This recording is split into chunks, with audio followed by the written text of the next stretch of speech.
Diretamente do Brasil, Brasília, Distrito Federal. Quem vos fala, mestre Dinho, trazendo sempre informações na palma da sua mão, com notícias de utilidade pública, nacional e internacional. O mestre Dinho, eu quero aqui, antes de iniciar esta live, eu quero falar sobre o Pix do juiz Oscar Aníbal Chapan. Pix, Oscar Aníbal Chapan, @gmail.com. Repito, Oscar Aníbal Chapan, @gmail.com. Está na descrição desse vídeo. O presidente, né, dali da... Muito bom dia, meio-dia 39, do dia 22 de setembro, segunda-feira de 2025. 22 de setembro de 2025, horário meio-dia 29 minutos. Atenção, atenção, quem está falando é o senhor Oscar Aníbal Chapan, árbitro, arbitragem internacional, justiça paga, justiça particular, na investigação, já não é mais investigação, já é fato, na guerra mundial contra a ONU, grupo, organização de ladrões, cleptocracia, sediada em Nova York. Este órgão, ele estabelece o Estatuto do Narcoterrorismo no planeta e os seus funcionários, todos engajados em 196 países. A tortura e extermínio da raça humana. Temos já a captura de Luiz Inácio Lula da Silva. A metade do seu séquito já foi deportado e agora está a outra metade a ser levado a lugar desconhecido. Temos já a captura imediata. Pode ser que seja feita a sentença sumária de sentença contra a humanidade e os direitos humanos por exercer extermínio da raça humana em 196 países. Ele, conjuntamente com Xi Jinping, com o Putin, patrocinaram veneno letal em toda a população do planeta. Então a sentença é morte por execução de pelotão de fuzilamento. Isto tudo pode ocorrer a partir de hoje, 22 de setembro de 2025, horário meio-dia e 31 minutos. Quem está falando é o senhor Oscar Aníbal Chapan. Estivemos ausente porque tivemos uma labirintite com indisposição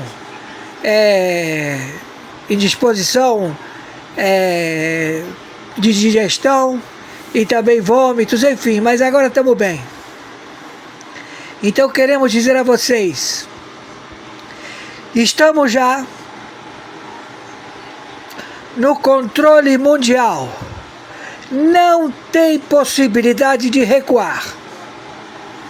Já determinamos a execução também de todos, o Ayatollah Khamenei, os mulãs, todos os que estão ameaçando os santos, os devotos da Kaaba, que eles são monges, eles não brigam, eles estão cerceados por terroristas.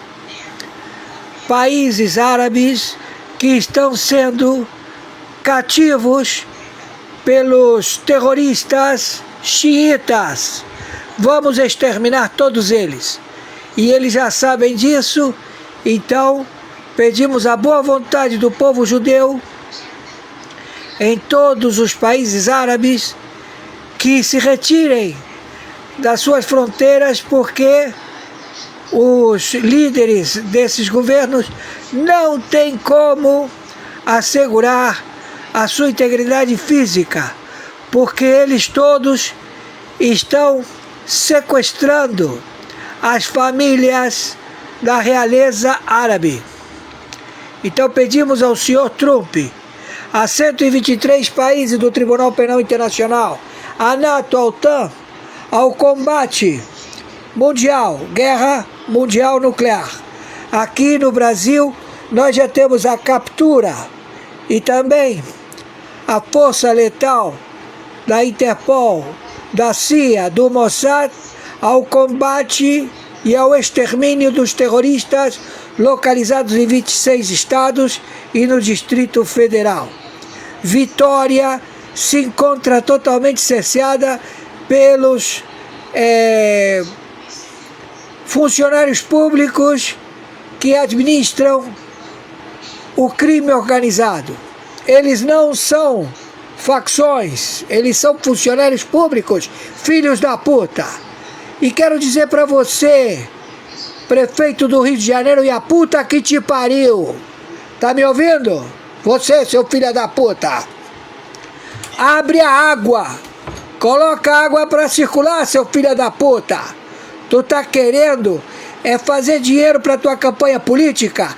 Tu vai morrer, filha da puta. Tá entendendo, seu filho da puta? Tu me conhece, prefeito do Rio de Janeiro, e a puta que te pariu. Tá entendendo?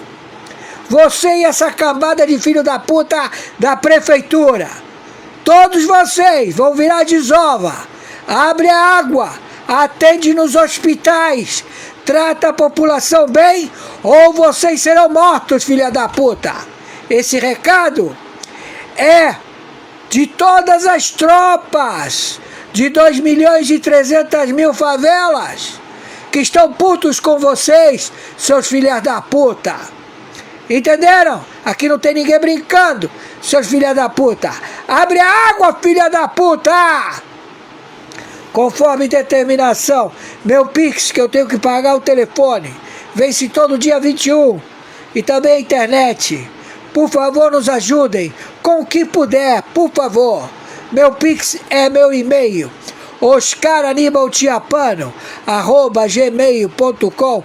Meu Pix é meu CPF, 510 466 44734. Meu Pix é meu telefone celular WhatsApp, 5521 99 742 0789. Por favor, nos ajudem. Por favor, estamos pedindo, nos ajudem. Temos que pagar porque precisamos nos comunicar com vocês. E principalmente dar o relatório. Não temos ajuda de nenhum governo. Só recebemos ajuda do povo brasileiro, que acredita em nós. Gratidão, povo brasileiro.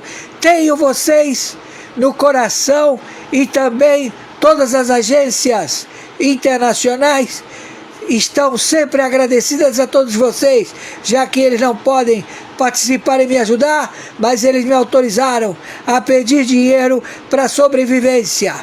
Nos ajudem, por favor. Gratidão. Fiquem com Jesus Cristo, Yahoo, Allahu Akbar, Hashem. Por favor, nos ajudem. Estamos em guerra nuclear mundial. Ô Lula, filho de uma puta, Alckmin, a puta que te pariu, partidos políticos, ou vocês fazem anistia geral, ou vocês todos estão fodidos. Tem que ter também a blindagem de todos vocês, porque vocês vão ficar blindados aqui no Brasil, mas lá fora não. Lá fora tá todo mundo pedindo, seus filhos da puta. Entenderam? Estão entendendo, seus filhos da puta? Estão demorando muito, querendo jogar pra frente, pra ver se vão ressuscitar. Não vai ressuscitar não. Cada dia piora, seus filhos da puta. Porque quem vai matar vocês é a máfia albanesa. A máfia do senhor Abelhir. Vocês acabaram com a Nangreta que tinha a rota caipira de São Paulo. Vocês pegaram a máfia que fornecia pó, cocaína, fentanil para a Europa e acabaram com ela lá em Santos. Então agora, meu filho, te prepara porque vocês vão morrer, filha da puta. Confiscaram todo o dinheiro da máfia Nangreta. Os caras lá da Nangreta, os italianos, eles estão putos com você, Lula, filha da puta. Vão te matar. A Interpol já mandou te prender em Nova York. Metade do teu séquito já foi deportado. E você vai em cana. E tenha certeza, você pode ser fuzilado ainda hoje, seu filho da puta. Entendeu? Quem tá falando aqui é o senhor Oscar Aníbal Chapano, o pica. Entendeu, senhor filho da puta? Se meteu, não sabia com quem? Vai pra puta que te pariu! Não foi por falta de aviso, senhor filho da puta! Tá pensando que aqui tem algum otário? Seus filha da puta! Te mete, filha da puta! E morre cagando, filha da puta! Viraliza isto!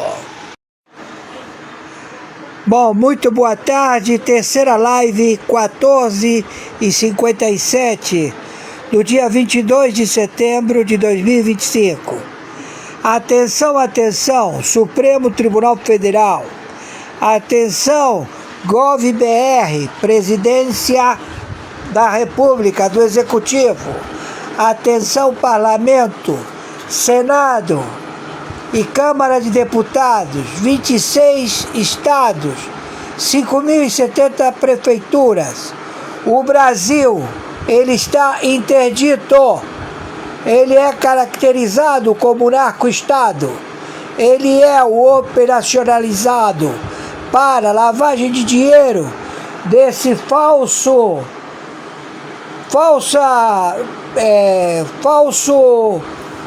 identidade que se faz chamar Luiz Inácio Lula da Silva.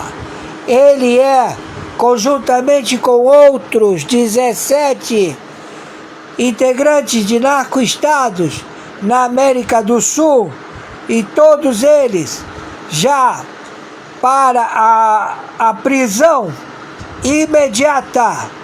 Nós estamos determinando a captura imediata destes filhas da puta.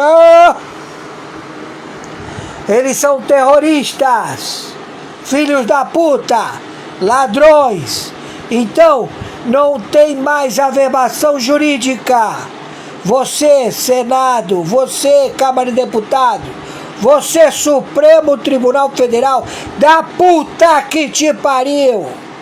Tu não tem mais averbação jurídica. Tá caçado teus diplomas, seu filho da puta. Tá entendendo? E nós vamos entrar ainda hoje, dia 22 de setembro de 2025. A tua captura é sumária. A Interpol, a CIA, a DEA, 60 agências de inteligência e o Mossad vão atrás da tua cabeça, seus filhos da puta, assassinos traidores da República Federativa do Brasil. Quem está falando aqui é o interventor de 17 estados que estão praticando narcotráfico mundial, seus filhos da puta. Vocês todos caem na base da bala, do aço. Estão entendendo? São captura. Estamos em guerra mundial nuclear, seus filhos da puta. Não vai sobrar nada de vocês, filhos de uma puta. Tá entendendo? Já demos a sentença, e sentença dada não cabe recurso, seus filhos da puta. Entenderam? Então, não tem pra onde fugir, não tem buraco que possa você se esconder, seu filho de uma puta. Conforme determinação, meu Pix é meu e-mail, oscaranibaltiapano@gmail.com. Meu Pix é meu CPF 510 466 44734. Plataforma Bancou Mercado Pago. Meu Pix é meu WhatsApp, telefone celular 5521 99742 0789. Por favor, nos ajudem. Temos que pagar o telefone e a internet. Por favor, qualquer dinheirinho vai somar e a gente vai poder pagar. Não recebo dinheiro de nenhuma autarquia, não recebo dinheiro de nenhum país, só recebo dinheiro do povo brasileiro. Entenderam? Estamos a libertar o Brasil desta corja de filhos da puta ladrões que se estabeleceram no GovBR. Todos estes filhos da puta, todos caçados, não somente no Brasil, não somente na América Central e também no Caribe, mas também na Europa, em todo o planeta. Seus filhos da puta! Por favor, nos ajudem. Gratidão.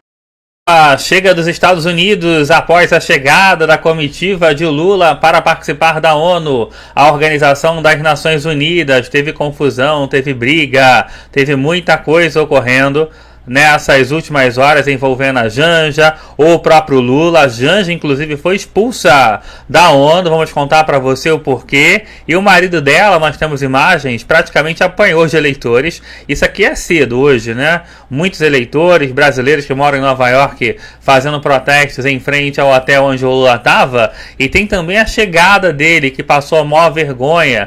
Teve que ter muito policiamento para que o Lula não fosse agredido pelas pessoas. Tinha ali uma ou outra pessoa com bandeira do PT, mas a grande maioria fazendo críticas ao Lula, alguns xingando ele de ladrão. A gente vai trazer todos os detalhes, mostrar para você o vídeo, porque tem confusão e também tem, né, resposta de Michele Bolsonaro em relação, né, às pataquadas de Janja nesses últimos dias. A Michele deu a melhor resposta possível diante desse comportamento da Janja e tá dando o que falar. Aliás, qual é a sua primeira dama? É a Janja ou é a Michele Bolsonaro? Vai comentando aí, porque claro, nós vamos trazer todos os detalhes para você.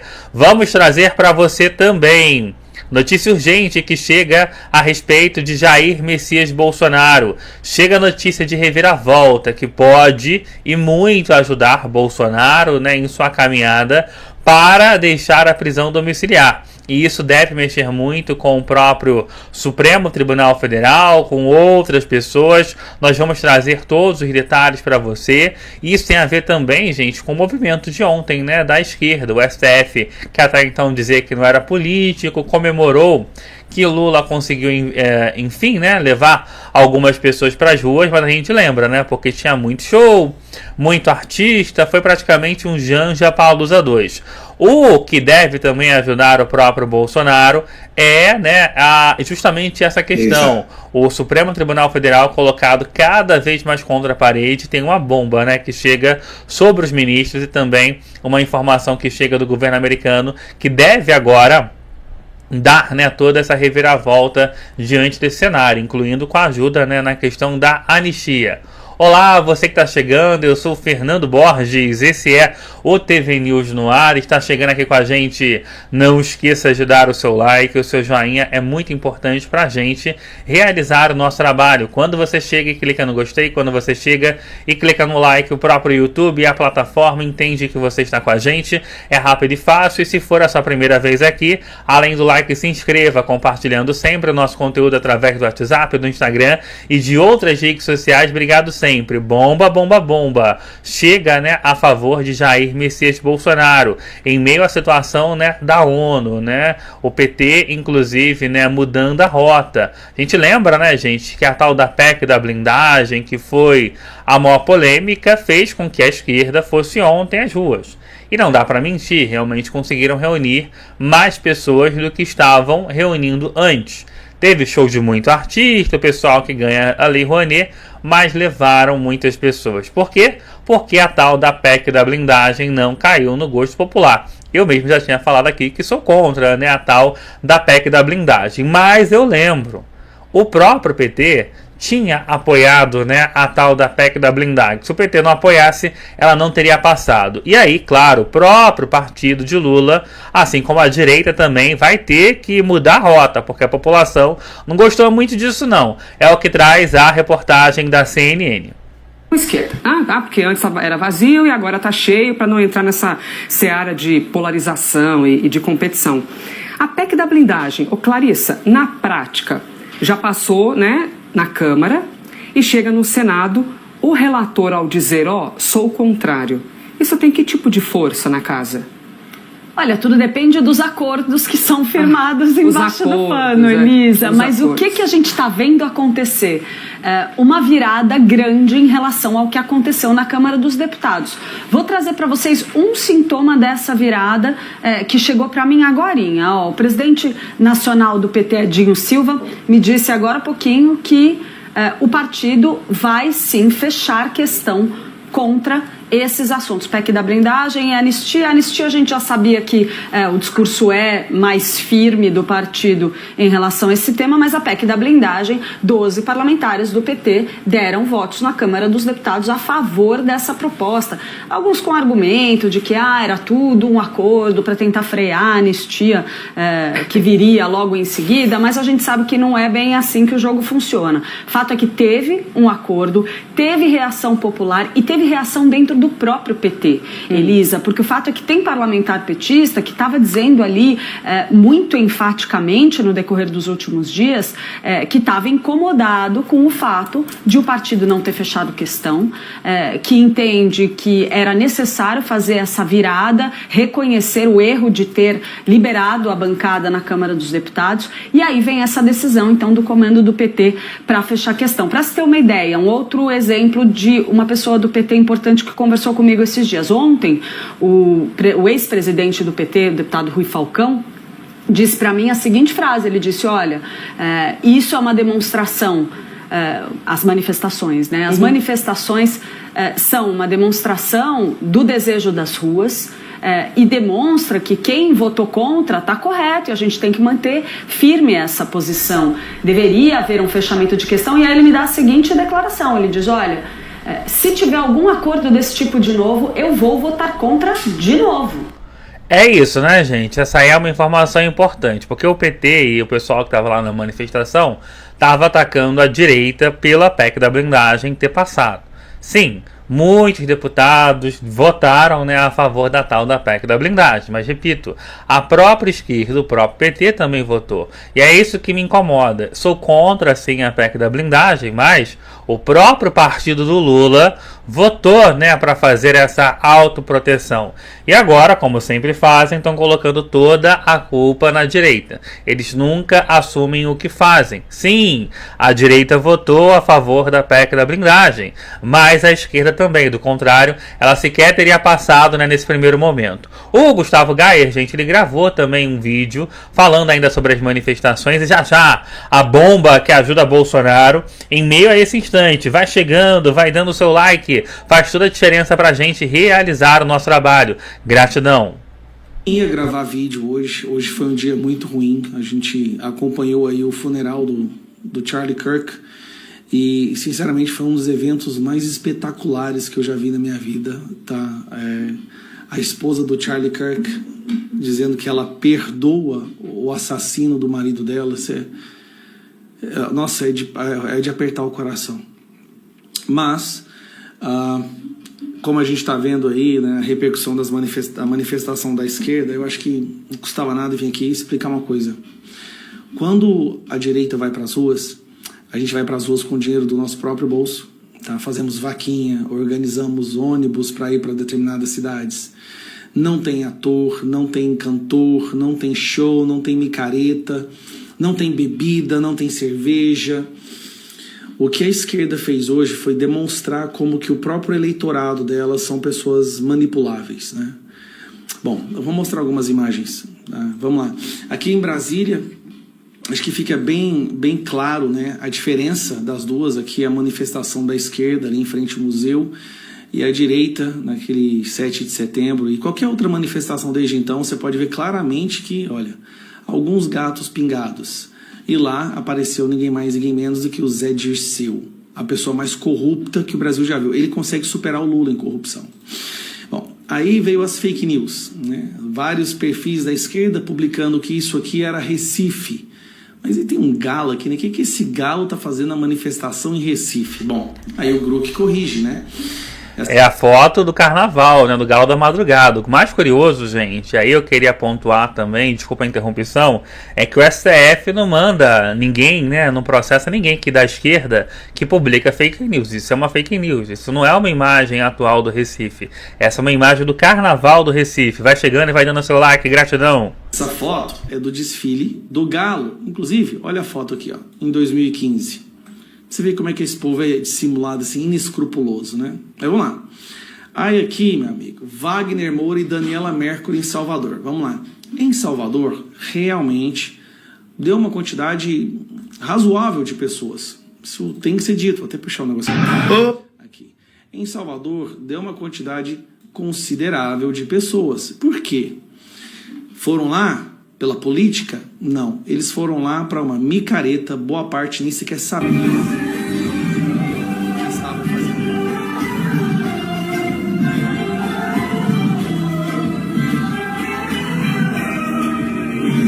Isso me chamou a atenção.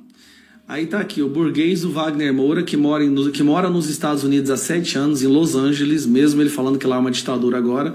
E um negro segurando um guarda-sol para o grande lutador da esquerda, né, não queimar a sua pele. E isso aqui é o símbolo da hipocrisia esquerdista para mim. O Wagner Moura e o cara segurando um sombreiro para ele. Isso aqui sim nós voltamos na época da senzala, tá? E o bom é que ele é o que luta pelos negros. O épico jogo de ação online War Thunder. Olha isso, né, gente, com essa imagem envolvendo a esquerda de ontem, né, que protestava também contra Bolsonaro. Esse povo, né, como eu disse, a questão da PEC da blindagem é uma pauta que eu acho interessante realmente criticar, é a minha opinião e cada um vai ter a sua, mas também só conseguiram, e eu concordo muito com o Gaia nesse momento, levar em algumas regiões gente pra rua porque virou show, né? Era carnaval fora de época, de graça, em muitos locais, bebida liberada de graça, e aí, né, o brasileiro, no geral, ele tá indo. Ele pode até não estar a favor daquilo, vai pegar um negócio de graça mesmo. E aí, na sequência, gente, olha só o que o Gaia traz sobre isso. Enquanto você chega e vai dando seu joinha já, a bomba que ajuda Bolsonaro, tem Janjo expulsa nos Estados Unidos, eita, barraco na ONU, Lula sendo vaiado e chamado de ladrão.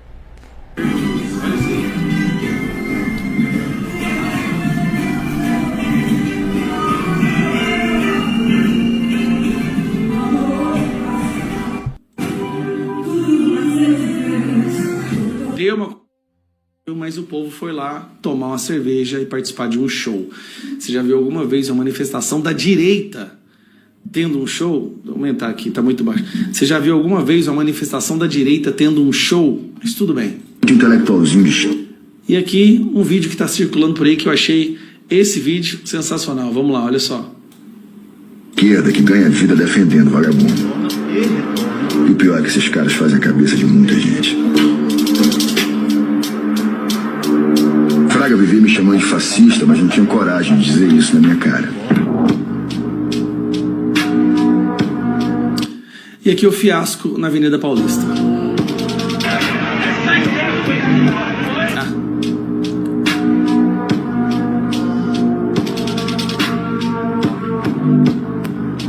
Bom, eu acho engraçado que, olha isso aqui. Aqui uma pessoa que foi lá na Bahia, tá? Oi, Daniela Mercúrio.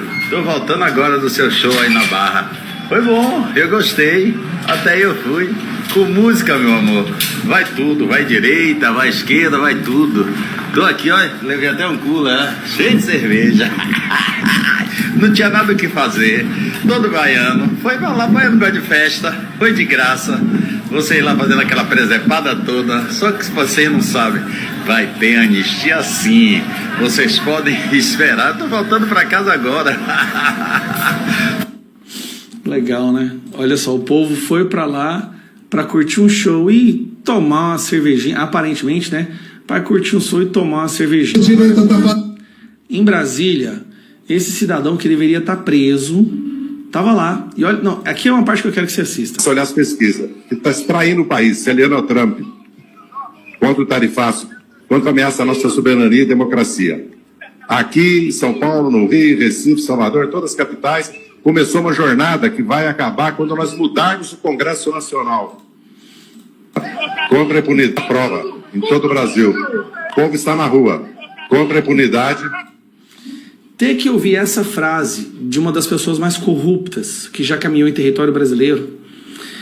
Esse é uma das pessoas que... Ele deveria estar preso. Ele só não está preso porque o Lula deu perdão para ele, tá? Que fique claro isso. Ele está falando que estão indo para a rua contra a impunidade. Tá bom. E aí a gente tem que aguentar isso, né? Porque se você falar alguma coisa hoje, aí você já sabe, né? A bagunça que vira. Agora, deixa eu ver aqui se foi aqui que eu vi. Tá aqui. Esta daqui, para mim, foi sensacional. Agora nós vamos ver a Paulista. Como é que ficou a Paulista? Ficou boa? Tinha muita gente na Paulista? Vamos dar uma olhada. Tá aqui, ó. Olha só, né? Vamos ver aí a situação de como é que estava a Avenida Paulista. A gente ainda trazendo, né, um pouco da repercussão dos atos da esquerda, né? A grande maioria deles viraram shows, né? Com artistas que recebem do governo, né? Aquela coisa polêmica. A imagem ali de um negro segurando uma sombrinha pro ator que nem mora no Brasil vir aqui, né? Criticar o governo anterior, né? Não é nem o atual. É muito complicado. Vai chegando, vai dando seu like, gratidão sempre. Vamos ver aí a análise do próprio Gayer nesse instante. Obrigado pela sua presença e participação. Tinha um quarteirão.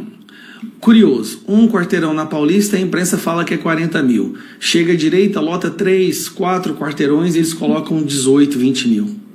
Assim, é um desrespeito com a inteligência do povo, né? Esta foi a manifestação deles na Paulista. E aí a esquerda tá falando, e a imprensa, que foi a maior... Cara, me desculpa, mas foi mais um gigantesco fiasco. E financiado com o nosso dinheiro pago com artistas. Lei Rouanet, lembrando, a Lei Rouanet comeu solta, né? Mas, bom, para terminar, não foi zero, não floparam completamente, deu um número bom de pessoas, por quê? Artistas e financiamento público.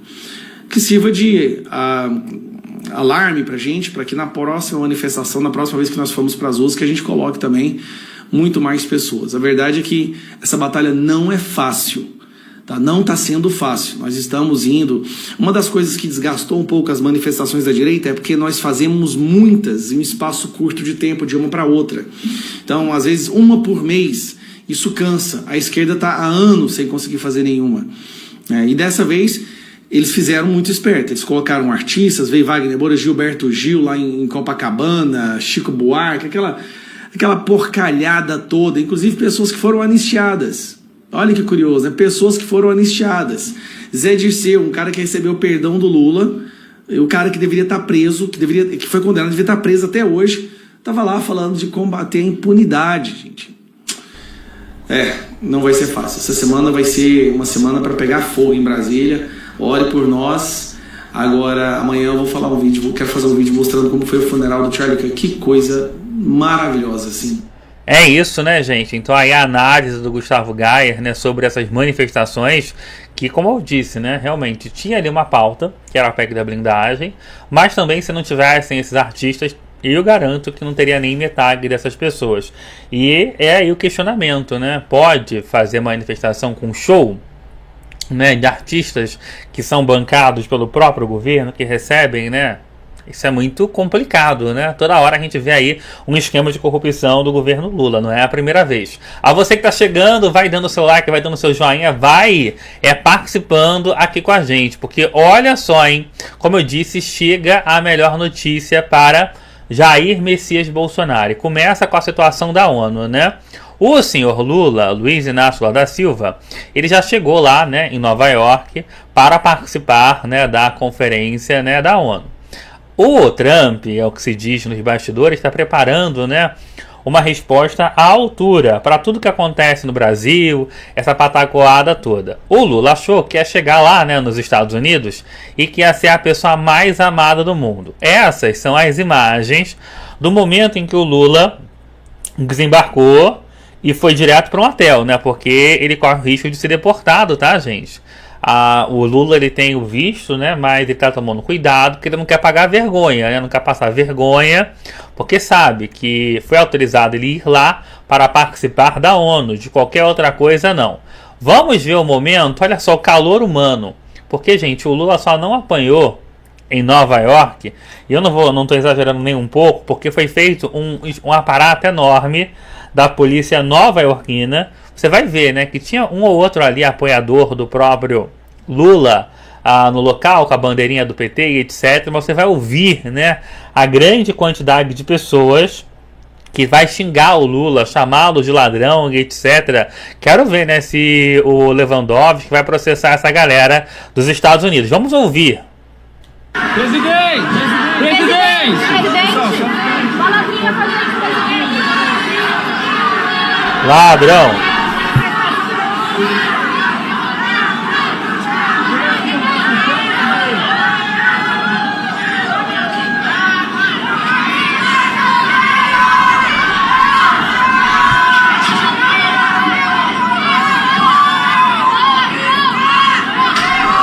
Olha que botaram o povo bem longe do Lula, hein?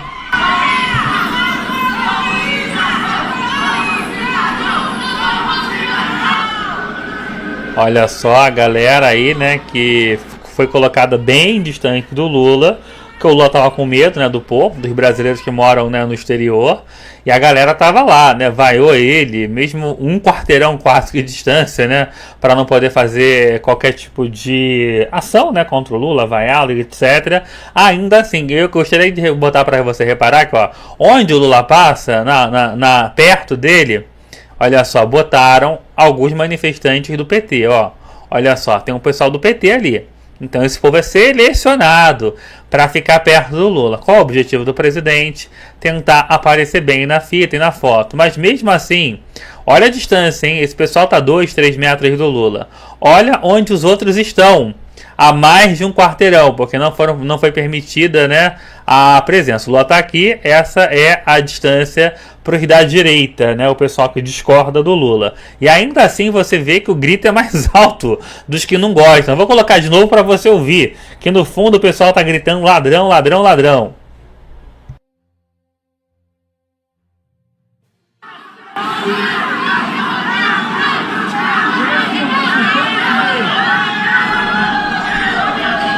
É isso, pessoal, grita ladrão, ladrão, ladrão, depois vai, etc. É a vida do Lula, né? E hoje de manhã também tinha muita gente, né, na porta desse hotel, dando todo esse carinho aí para o presidente da República. Ele não gosta de ser chamado de ladrão não, tá, gente? Ele ameaça, ele processa. Se você concorda com a galera que tava ali criticando o Lula, mesmo sendo colocada bem longe, é o momento, tá, de você dar o seu like, porque é importante sempre a sua presença e participação. E aí, o pessoal que tá lá em Nova York não descansa não, ó. São imagens de hoje cedo, hein? Ele continua, o pessoal continua ali, né, hoje cedo, participando, né, de ações. Deixa eu ver, tem um outro vídeo também, agora sim, de manhã cedo. Continuam protestando contra o Lula, mesmo não podendo chegar próximos ao presidente. Vamos ouvir esse vídeo de hoje cedo?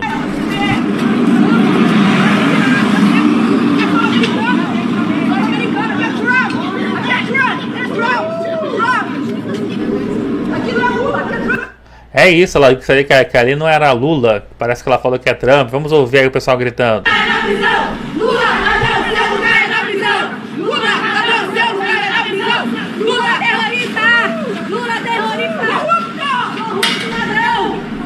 É isso, se esse povo estivesse aqui no Brasil, né, gente, corria o risco de ser preso, né, que a gente já viu gente ser presa aqui no Brasil por conta disso, né. É a liberdade de expressão, né, as pessoas podem falar aquilo que quiserem, ainda mais de um político como o Lula, que é um político super polêmico, né. Graças a Deus, lá em Nova York, nos Estados Unidos, existe, né, a liberdade de expressão.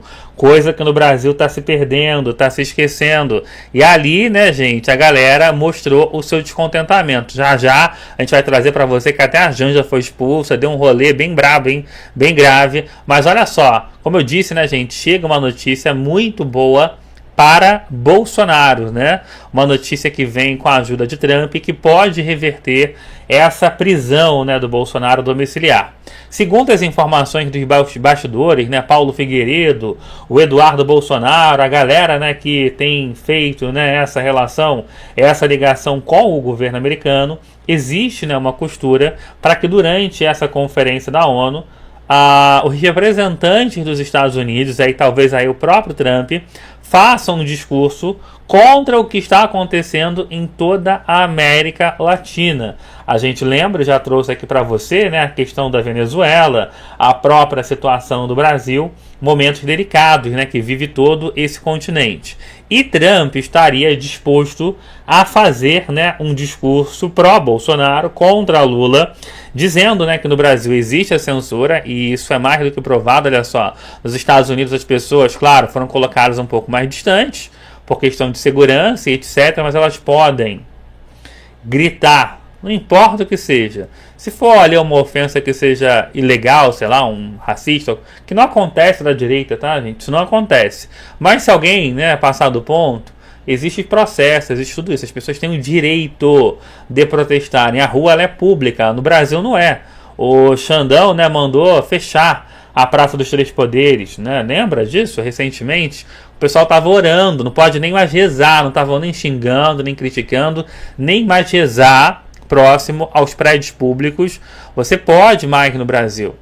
Quer dizer, está cancelado, até Jesus Cristo é censurado pelo Supremo Tribunal Federal. E isso é muito grave, né, gente? Quer dizer, você não pode botar 3, 4 pessoas ali para rezarem, porque isso é um crime. É um questionamento. Esse não é o Brasil que eu quero e espero que também não seja o Brasil que você quer. Se você concorda comigo, vai dando aí o seu like. O Trump, gente, ele quer, né, fazer um discurso pró-Bolsonaro e ele vai fazer o chamamento, né? O que seria o chamamento? Solicitar, né, para que os aliados, né, dos Estados Unidos nesse instante também façam o mesmo, né? E existem, né, correntes internacionais, né, em especial após a morte do Charlie Kirk, por uma maior liberdade de expressão. Quando você exagera muito, né, em ataques e etc, né, você acaba fazendo o clima ficar, né, perigoso. O próprio Bolsonaro levou a facada, o Trump levou um tiro na orelha e etc. E esse povo aí do Lula, da esquerda, diz que é bonzinho. Ou seja, essa é a melhor notícia do mundo, porque vai haver uma pressão internacional sobre o julgamento de Bolsonaro, num primeiro prisma sobre a liberdade de expressão, mas claro que também vai ser considerado o fato, né, de Bolsonaro ser uma pessoa que sofre, né, de diversos problemas de saúde. Recentemente, inclusive, foi diagnosticado, né, com um câncer de pele, mas tem ali várias questões, né, corporais bem graves. Você concorda com essa ação que está sendo administrada, costurada pelo governo americano? Vai comentando aí enquanto, claro, você dá o seu joinha.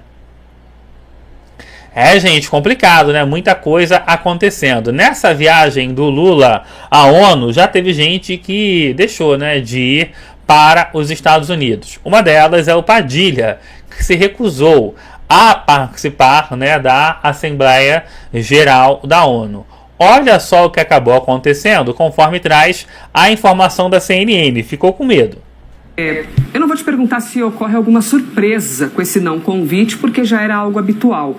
Mas vamos aqui para o campo dos efeitos, das consequências, ou o que a gente deve ter de manifestação daqui para frente. Você acha que isso deve azedar? Porque a relação já é azeda, né? Mas deve trazer um tempero ainda mais apimentado para essa relação Brasil-Estados Unidos? É mais um elemento dentre tantos outros, né, Elisa? Porque, vamos lá, essa vai ser um evento que vai acontecer na ONU, que vai colocar no mesmo espaço físico pela primeira vez o Donald Trump e o Lula. Mas eles não devem se encontrar.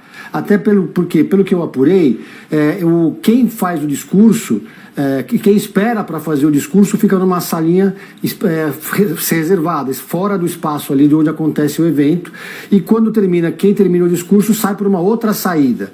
Historicamente, desde 1950, o Brasil faz o primeiro discurso, abre a Assembleia Geral da ONU. Então, é o presidente Lula que vai dar o tom. Logo na sequência, o segundo discurso é o dos Estados Unidos, ou seja, Donald Trump, que vai ficar esperando na salinha o presidente Lula falar. Na sequência, fala Donald Trump. E qual que é a expectativa em relação ao discurso do presidente Lula? Porque esse é o grande evento da diplomacia mundial e para o Brasil é o momento de brilhar, do presidente Lula ser o centro das atenções. Há uma grande expectativa sempre em relação ao discurso do Brasil, porque além de ser o primeiro discurso, é um discurso que geralmente se conecta com as agendas da ONU. Então, o presidente Lula, nesse evento, provavelmente vai fazer uma grande propaganda da COP30, vai aproveitar para os holofotes do mundo para falar sobre a importância desse evento que vai acontecer agora em novembro em Belém, que é a grande aposta do governo para esse ano de 2025, um evento que não deve contar com a presença do Donald Trump, obviamente, mas há uma expectativa muito grande sobre o comportamento dos Estados Unidos, dos representantes dos Estados Unidos em relação às discussões climáticas. Além da COP30, por óbvio, o presidente Lula deve mencionar as questões sobre clima, que é um assunto que deve também nortear outros discursos que vão acontecer nesse momento.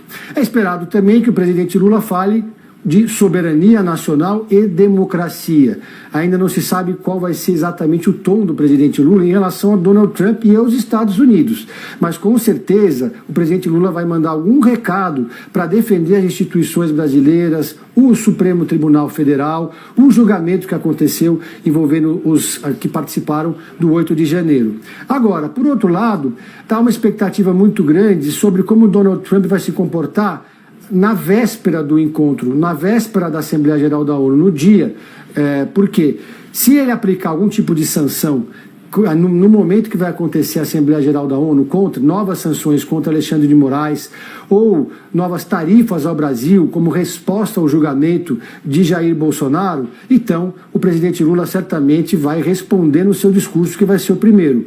Se o Donald Trump não aplicar nenhuma sanção até o momento do discurso, o tom deve ser um pouco mais ameno. Então a expectativa muito grande. É um momento que o Brasil vai com uma comitiva mais enxuta. O Brasil gostaria de levar, por exemplo, o ministro da Saúde, Alexandre Padilha, mas ele se recusou a participar dessa viagem porque recebeu uma série de restrições. Não poderia se locomover além de 5 quadras de onde acontece a Assembleia da ONU e do hotel onde ele está hospedado. O Brasil considerou isso uma falta de respeito, uma descortesia da diplomacia norte-americana, então o Brasil vai com uma comitiva bem mais enxuta do que costuma nas Assembleias da ONU. Pedro Venceslau, então o ministro da Saúde se recusou a ir porque ocorreu o convite, mas tá com medo, né, gente? Isso, ele não vai. Vai ficar aqui no Brasil, poderia ir, mas aí ele não poderia se locomover para as agendas paralelas, encontros bilaterais. Tinha uma agenda da OPAS, por exemplo, que aconteceria numa distância maior do que 5 quadras, então seria um constrangimento enorme para o ministro da Saúde ter que ficar recebendo as pessoas no hotel ou se locomovendo apenas nas 5 quadras ali no entorno da Assembleia da ONU. Então ele preferiu não ir, e o presidente Lula também acabou aproveitando a situação. Então vamos com uma comitiva bem mais enxuta, vamos levar menos gente. A ministra Marina Silva com certeza vai ser uma das grandes estrelas dessa delegação da comitiva brasileira, porque ela vai lá representando também a questão da COP30, mas vai ser um evento que vai acontecer num ambiente bastante estranho e diferente em relação às últimas assembleias, né, Elisa?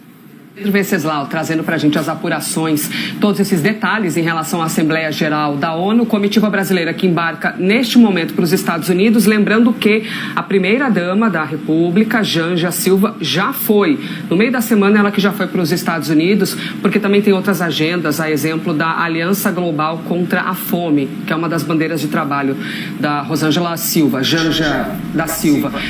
É isso, já tá dando o rolezinho dela, né, gente, em Nova York. Mas já já você vai ver que esse rolezinho acabou terminando mal, tá, gente? Para a Janja, para o próprio Lula. Muito bom dia a você que chega. Falta um pouco mais de 100 likes pra gente bater os nossos primeiros 1000 joinhas ao vivo. A você que tá chegando, vai clicando no like, vai clicando no gostei. Faz toda a diferença pra gente realizar o nosso trabalho. Se for a sua primeira vez aqui, por gentileza, se inscreva. Participe sempre de cada momento, de cada transmissão. Falando, né, gente, de Janja e da verdadeira primeira-dama, para mim, né, a primeira-dama continua sendo a Michele Bolsonaro. Bomba chega sobre, né, Janja e Michele Bolsonaro. Para você, quem é a primeira-dama verdadeira? Para mim, primeira-dama mesmo é a Michele Bolsonaro. Recentemente, né, gente, a Janja, ela fez discursos, né, entrevistas, criticando Michele Bolsonaro, dando alfinetadas. Ela é daquele jeito, né, que não sabe muito bem ser fina, gosta, né, de dar uma alfinetada, ela acha que isso é bonito. Eu não acho isso bonito, não, gente. Quer falar, não gosta de alguém, fala na cara, não precisa ficar tergivejando, né? Falei certo? Não precisa ficar, né, ali, né, nessa água com açúcar toda, fingindo que é boazinha, quando na verdade só provoca o mal. Inclusive essa senhora aí, eu não esqueço de uma coisa: quando o Lula chegou no poder, Janja fez acusações gravíssimas sobre os móveis, que Michele Bolsonaro teria roubado os móveis, que os móveis do Palácio da Alvorada desapareceram, e depois estava tudo lá, né? Cadê a imprensa? Cadê a investigação? Inclusive ela foi processada pela Michele e alguns veículos de informação publicaram que Janja teria perdido. E Michele, gente, decidiu responder à altura essa senhora, que se diz primeira-dama do Brasil. E Michele não perdoou, não. Diferente da Janja, ela falou na cara. Olha só o que aconteceu. Enquanto, claro, você chega, dá o seu like, compartilha sempre o nosso vídeo através das redes sociais, o caldo entornou. Veja bem. Quando Janja cobrou a ética de Michele Bolsonaro, começou uma disputa que pode mexer com 2026 e no final desta série, há um gesto inesperado que muda o jogo. A cena inicial é simples e explosiva. Em entrevista, a primeira-dama afirma sobre a ex-primeira-dama: "Eu espero que ela tenha ética para saber qual é o papel que ela tem." De quebra, avisa: "Eu não vou deixar ninguém atacar ele, Lula." Michele ouve, respira e decide responder não com adjetivos, mas com fatos e vídeos, e isso acende a primeira faísca. Ela entra nas redes e publica recortes. Primeiro episódio no Rio, às vésperas do dia 20. "Alô, acho que é o Elon Musk. Eu não tenho medo de você... Fuck you, Elon Musk." O vídeo, que havia causado polêmica em 2024, volta com força. Por cima, Michele escreve: "Comportamento ético. Assim?" A mensagem é direta. Se o debate é ética, então vamos olhar para atitudes registradas diante das câmeras, sem filtros, sem edição salvadora. Na sequência, ela emenda outro trecho que ficou famoso. Lula dizendo que uma guerra entre Rússia e Ucrânia poderia ser resolvida numa mesa tomando cerveja. Michele legenda: "A farsa da extrema esquerda." É uma costura cirúrgica de imagem e memória. Primeiro lembrar a fala forte contra Elon Musk, depois a promessa anedótica de pacificar com cerveja. A pergunta de Michele fica martelando: qual é o padrão de conduta que se cobra de mim? E qual é o padrão que se pratica do outro lado? O impacto imediato. Parte da imprensa chama a contraofensiva de provocação calculada. Outra parte enxerga coerência. Se o assunto é ética, discute-se postura pública, palavra dita, respeito institucional. Janja, por sua vez, reforça que fala em defesa do marido e das mulheres que, segundo ela, se sentem atingidas por ataque. E em outra entrevista que rendeu manchetes, crava: "Não sou de porcelana. Não é enfeite, é personagem ativo." Michele devolve no mesmo tom curto e preciso: "Comportamento ético, assim?" Esse é um leitor de cérebro. Comportamento ético, assim, né? Foi o que perguntou aí a Michele Bolsonaro a Janja, né? Porque essa galera, né, gente, do PT, você viu, né, as manifestações regada a cerveja, regada como se não houvesse amanhã.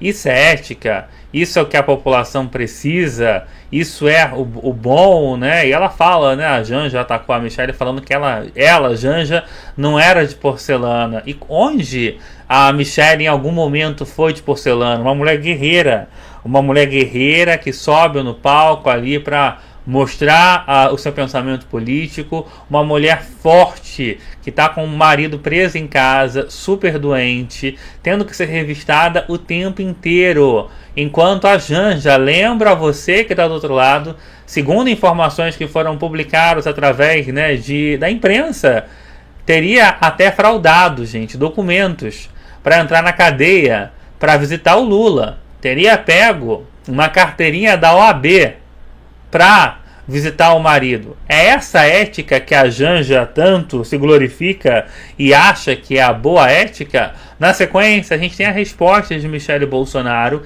em relação a tudo isso. Só peço uma coisa para você que acha Michelle Bolsonaro muito acima de Janja, que não tem nem comparação, vai clicando no joinha. Olha só a resposta, né? A reviravolta diante de tudo isso. O ringue está montado e a plateia escolhe lado. Aqui a tensão ganha corpo e o desconforto cai sobre a protagonista. Para o público conservador, não é apenas estilo, são valores. De um lado, Janja pede ética e promete que não vai deixar ninguém atacar Lula. Do outro, Michelle aponta a ferida. Ética sem coerência vira discurso vazio.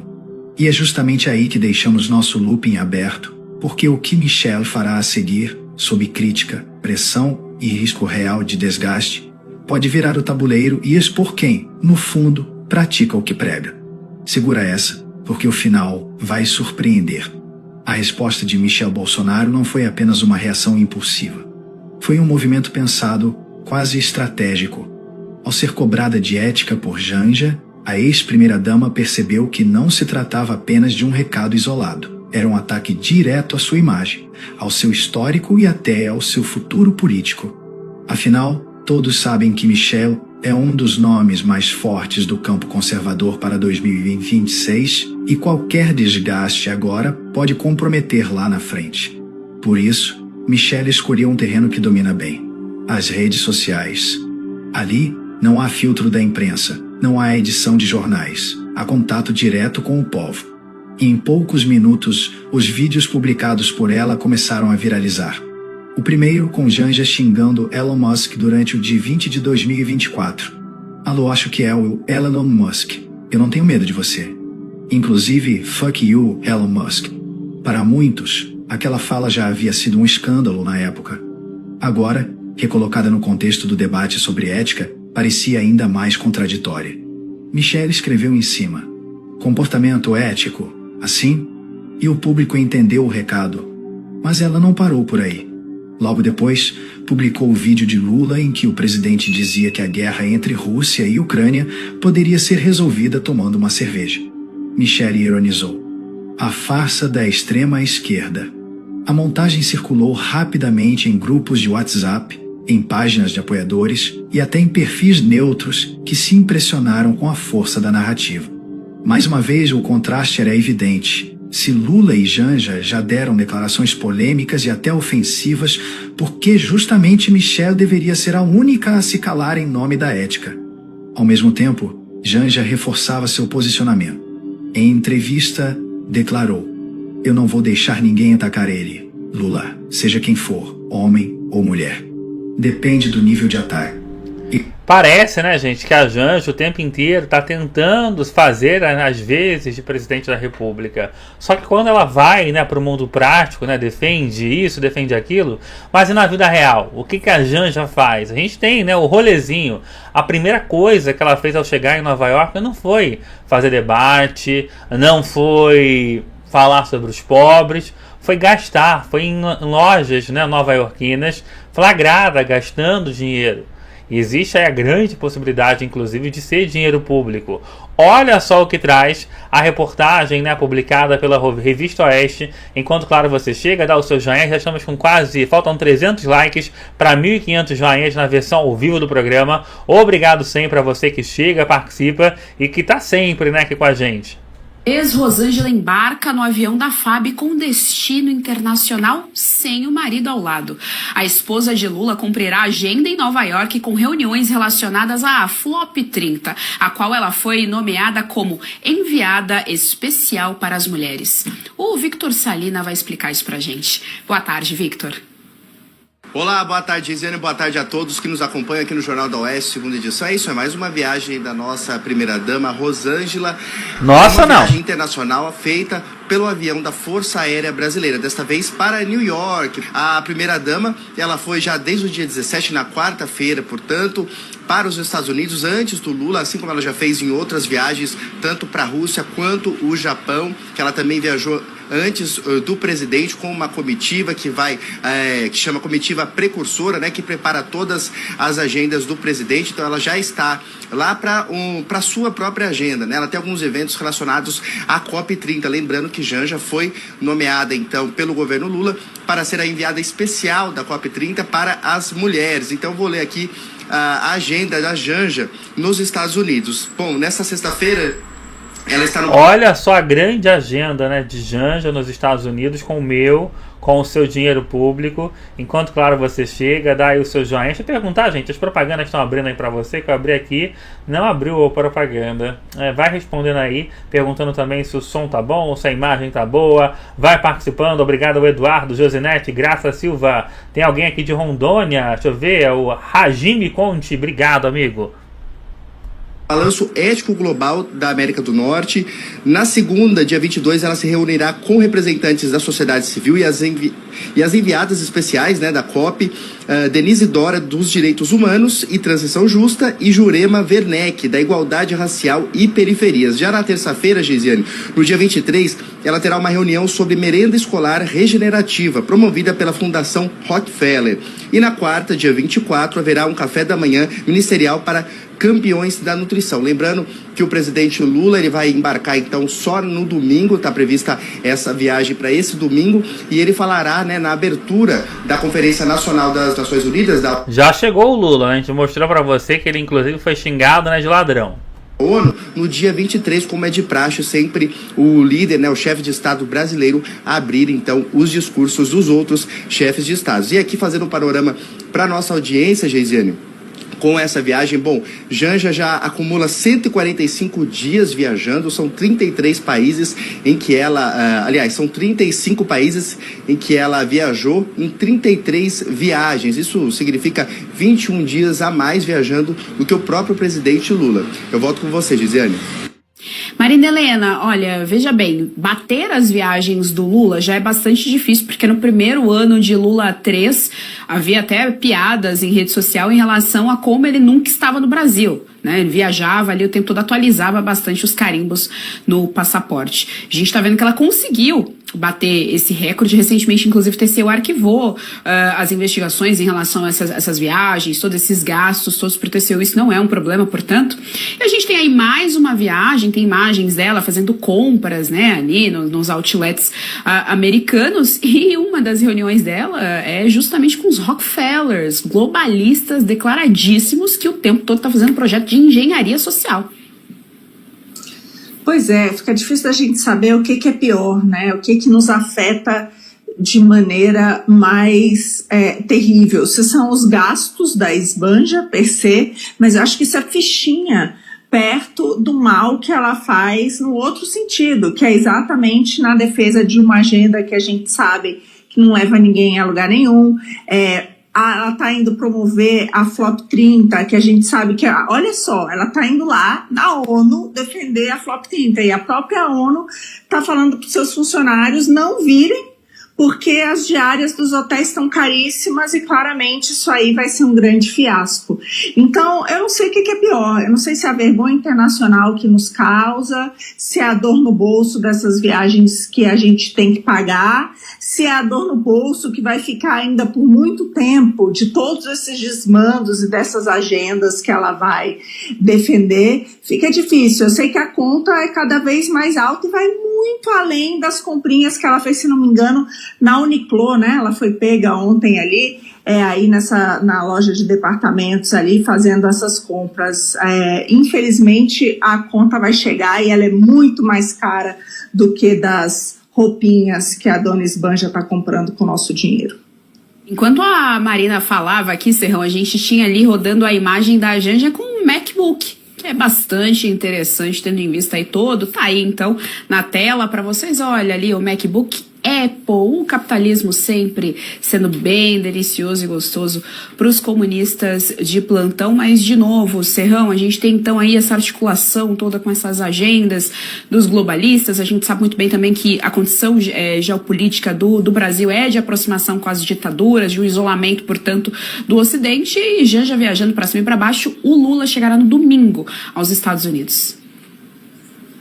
Pois é, a Janja é como se fosse uma precursora do Lula. E, na verdade, Lula mandou para os Estados Unidos, simbolicamente, a nossa bomba atômica, aquela que manda ver para cima dos americanos, já xingou Elon Musk, ela detona geral a hora que ela quer. E hoje, dessa vez, um ponto fundamental. A Janja está nomeada oficialmente, ela não era. Agora desastre, hein? Por quê? Lula percebeu que se nomeasse, ele tinha medo de ser acusado de nepotismo, né? De repente o ministro Flávio Dino poderia acusá-lo de nepotismo por fazer isso, né? Como ele acusa lá o pessoal do Maranhão, mas Lula encarou. Não vou nomear a Janja, nomeou, o Tribunal de Contas entendeu que ela nomeada tem direito de fazer as viagens e representar o Brasil e gastar o dinheiro necessário, né, que é destinado para essa inutilidade. A agenda dela é uma brincadeira, é uma agenda globalitária, digna dessa Flop 30, que é mais um evento para quê? Para conter as potencialidades do Brasil. É sempre esse o objetivo tático e estratégico da oligarquia transnacional que manda aqui no Brasil e que hoje tem a grande China dominando todo o cenário. Então, quando a gente vê a grande e querida Janja rubro-negra com o seu The Apple on the table, né? The MacBook on the table, a gente só pode lamentar. É isso, né? A gente já tinha passado esse vídeo uma vez, mas eu achei super importante passar de novo, porque ele traz ali, né, informações importantes, como, por exemplo, o fato, né, de Janja estar nomeada pelo marido Lula. No mundo normal, gente, isso seria alvo de críticas, né? Imagina, o Bolsonaro nomeando a própria esposa para um cargo. A imprensa falaria dia e noite mal do Bolsonaro. E até, na minha opinião, com razão, né? Porque se a primeira-dama, Janja, fosse, né, ali deputada, senadora, ok, né? Ela foi eleita. Se ela fosse especialista de fato em alguma coisa, ok. Mas não é o caso, né? Essa senhora, ela está tentando falar inglês, né, em vídeos que viralizam nas redes sociais, mas não consegue acertar o português. E sinceramente, talvez esse não seja nem o maior problema, né? Errar a língua portuguesa. Talvez o grande problema é não entender o erro e não tentar melhorar, porque errar faz parte da vida. Só que a Janja não percebe isso e parece, né, tá sempre colocando, né, o carro na frente dos bois. Pelo menos é a minha opinião. Estamos chegando nesse instante a 1.500 likes. Será que a gente bate 2.000 joinhas nessa live? Que legal, hein? É você que tá chegando. Cada dia a gente tem mais gente aqui participando. Vai chegando, vai dando seu like, vai dando seu gostei, vai dando seu joinha, que faz toda a diferença pra gente realizar o nosso trabalho. Se for, né, a sua primeira vez aqui, além do joinha, se inscreva aqui no canal. Obrigado sempre pela presença e pela participação. E tem a bomba principal, né, porque Janja foi expulsa, tá, gente, da ONU. Exatamente isso. A Janja, ela, como você acabou de acompanhar, viajou, né, com aval do marido. O marido deu um carguinho, né, pra Janja para justificar os voos para cima e para baixo, né? O Aerolula carregando a sua esposa para cima e para baixo o tempo inteiro. O Lula foi lá, deu um cargo para a própria esposa. A Janja para, né, fazer, né, valer, né, o cargo, até divulgou, né, a sua agenda com coisas que ninguém entendeu nada, né, ninguém conseguia entender bolufas da agenda relacionada à primeira-dama, né, brasileira. Só que Janja sempre quer mais, né, e de acordo, né, com as informações que chegam, ela, Janja, queria também ter espaço na ONU. Quando você acha que já ouviu de tudo, agora temos, né, uma primeira-dama que não foi eleita, que não recebeu nenhum voto, querendo não só mais espaço no Brasil, como também internacional. Querendo, né, gente, falar na ONU.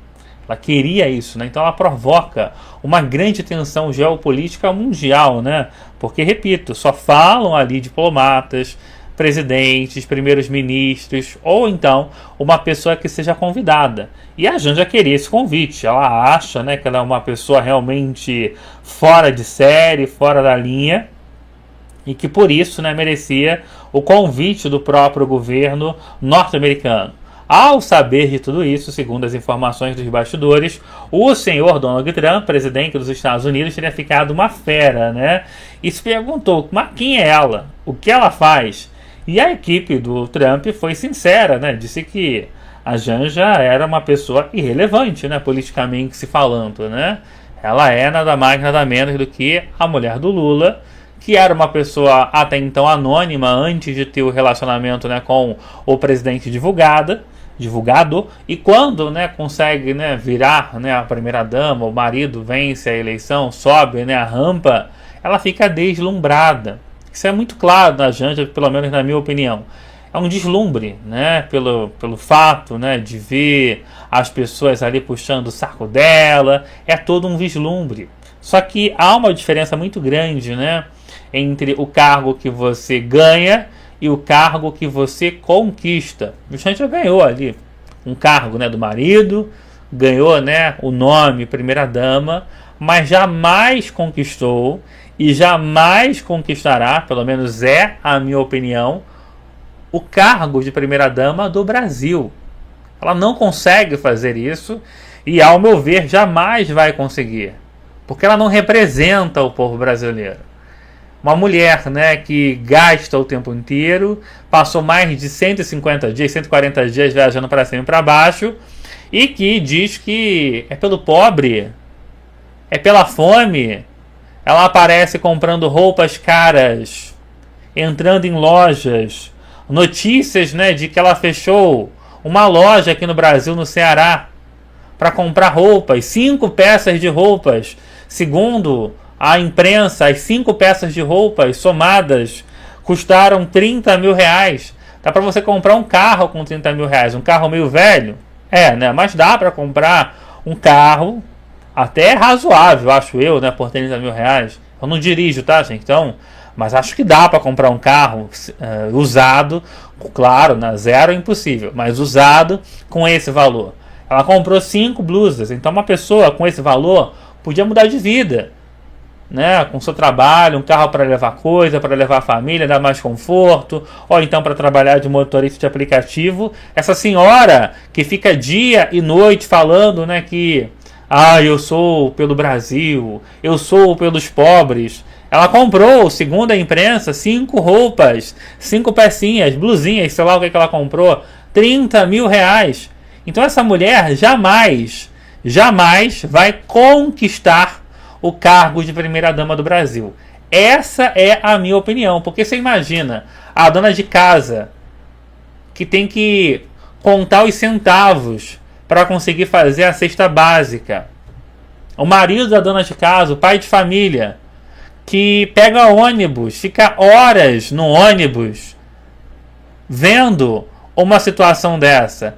Ela não me representa. Ela não me representa.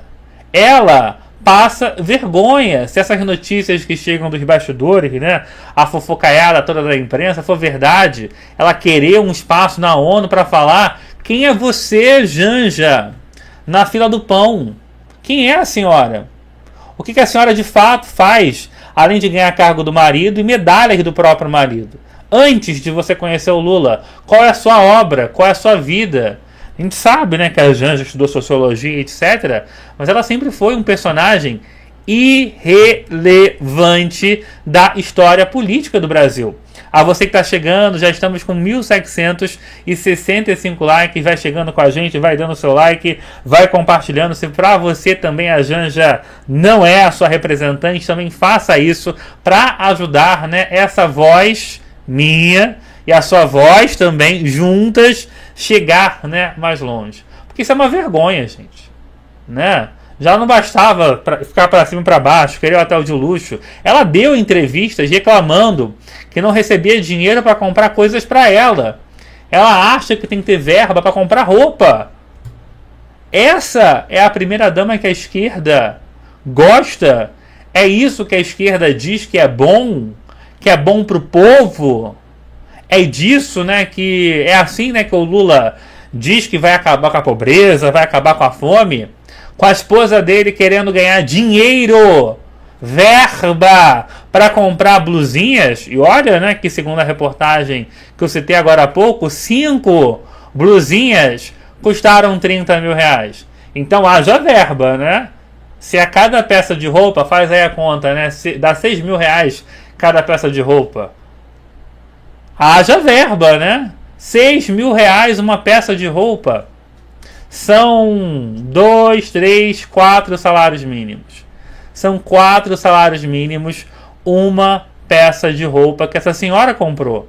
E ela ainda quer ter espaço na ONU. Sinceramente, Janja, eu acho que você tem que ficar... O espaço que você tem que ganhar é do esquecimento. Só isso, né?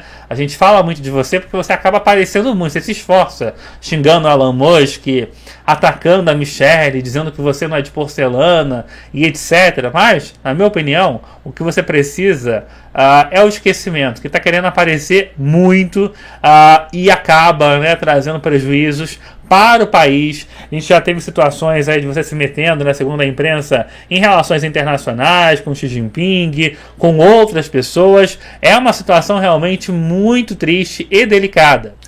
Complicado, né, gente, esse mundo da política.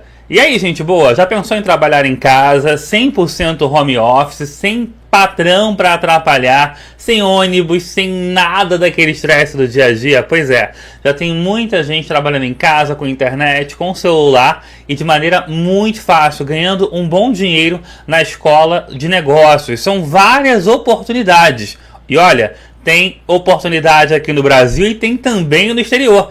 Já pensou você ganhar em dólar lá na gringa? Separamos alguns dos exemplos de gente que já está conseguindo mudar de vida. Um deles, olha só, é esse aqui, o Carlos. Ele trabalhava e trabalha ainda numa fábrica, reclama aqui, né, que tem uma rotina de 10 horas entre ir e voltar do trabalho. E olha só, gente, no caso do Carlos, quanto que ele já está ganhando. Já está ganhando um bom dinheiro. Nas últimas semanas, ele tirou 643 dólares, são mais de 3 mil reais. O mais bacana, gente, nesse exemplo do Carlos, é que ele continua trabalhando, ele continua na fábrica, e esse ganho que ele teve foi, né, no tempo livre, entre o deslocamento, né, fazendo as vendas ali pelo celular, ou então quando estava em casa. Tem outros exemplos também muito bacanas, gente, da Escola de Negócios e que estão mudando vidas. Um deles, olha só, a Cláudia. A Cláudia ganhou tanto dinheiro, né, com os cursos, que ela conseguiu, olha só, arrecadar mais de 3 mil dólares no último mês. Isso é mais do que 15 mil reais. Claro, gente, cada pessoa vai ter a sua oportunidade, os ganhos podem ser maiores ou menores. E olha só que coisa boa, a Escola de Negócios, em parceria com o TV News no Ar, vai oferecer para as primeiras pessoas que entrarem agora no nosso WhatsApp, que está aqui na descrição do vídeo, vai oferecer para você 3 aulas grátis, gratuitas, não vai pagar nadinha por essas aulas. Se você gostar dessas aulas e querer, né, entender um pouco melhor, vão ter lá várias oportunidades e o curso é maravilhoso, tá mudando as vidas de várias pessoas. Você vendo aí alguns dos exemplos. Para você participar do nosso WhatsApp, olha só onde fica o link, né? Tem aí o vídeo, minha carinha, tem o título e aparece, olha só, na descrição do vídeo. Trabalhe em casa com flexibilidade de horários e ótimos ganhos. Vai estar lá esse link que vai pro meu WhatsApp. Lá no meu WhatsApp você vai falar com o Thiago, esse rapaz aí. Ele é que oferece o curso, ele vai te explicar todos os detalhes dos cursos. Muitas pessoas estão mandando mensagens e às vezes demora um pouquinho para responder, mas não se preocupe, o Thiago ele vai te responder. E ó, garanto uma coisa, trabalhar em casa é a melhor coisa do mundo, tá mudando vidas, mudou a minha vida também, eu sou a prova viva disso, né? E eu desejo boa sorte para você. Para tudo que você tá fazendo aí, porque dessa vez o Lula acabou de vez. Eu fiquei sabendo que o Trump pediu até para os agentes do serviço secreto fazerem uma barreira ali durante toda a Assembleia Geral da ONU, para que Lula não possa nem chegar perto. Uma hora dessas, gente, ele tá lá tremendo de medo na Casa Branca, embaixo de uma mesa, de uma cadeira. É isso mesmo, pessoal. A casa caiu. Lula foi expulso. E uma hora desta, ele está tremendo de medo embaixo de uma cadeira. Lula foi vaiado, Lula foi expulso, Lula foi humilhado. Sabe o que Lula tentou fazer, pessoal? Tentou falar mais alto que Donald Trump, porém Donald Trump não aceitou e veio a reviravolta contra o petista. Sabe o que o petista fez, pessoal? O Brasil tentou excluir Estados Unidos de evento sobre democracia lá em Nova York. E isso custou muito caro. Sob o impacto das sanções americanas, o Brasil excluiu os Estados Unidos da segunda edição do Em Defesa da Democracia e contra o extremismo lá em Nova York.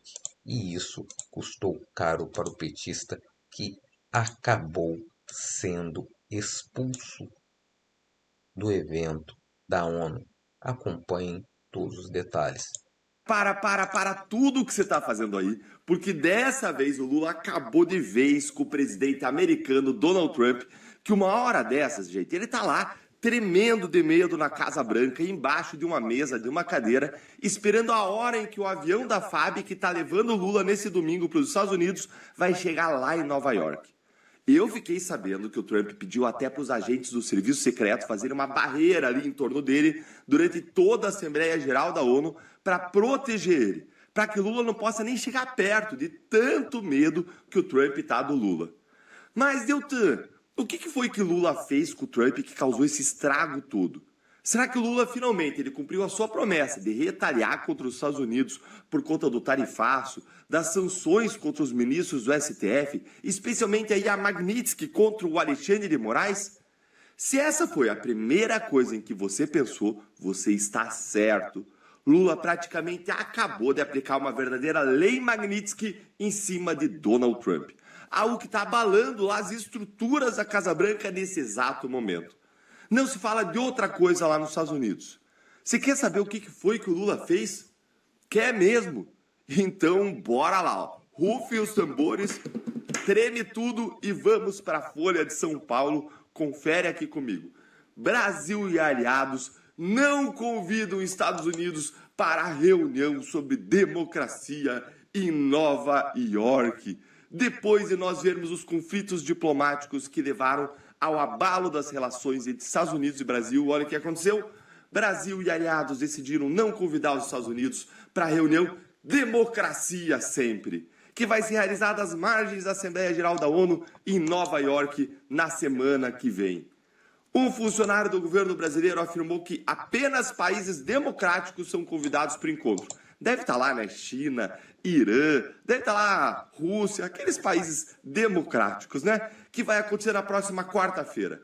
Segundo ele, não existem condições para a participação de um país, Estados Unidos, que teve uma virada extremista e cujo governo está questionando a democracia e as eleições brasileiras.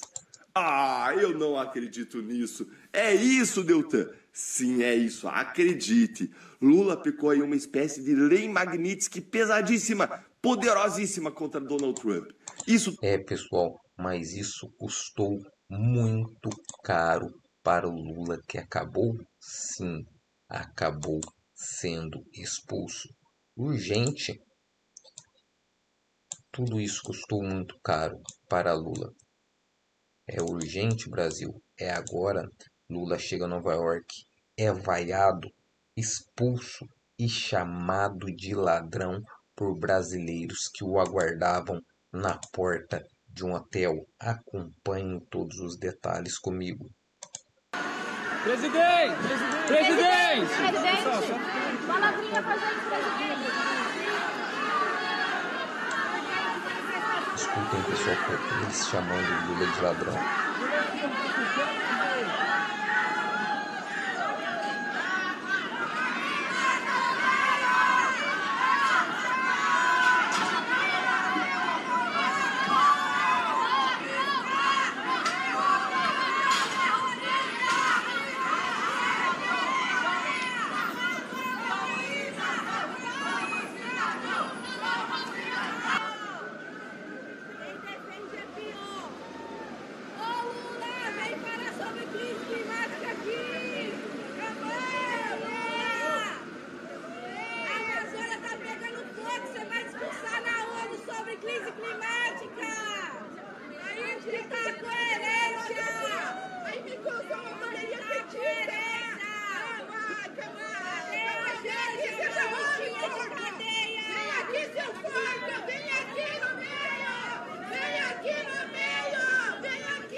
É isso mesmo, pessoal. Lula foi expulso.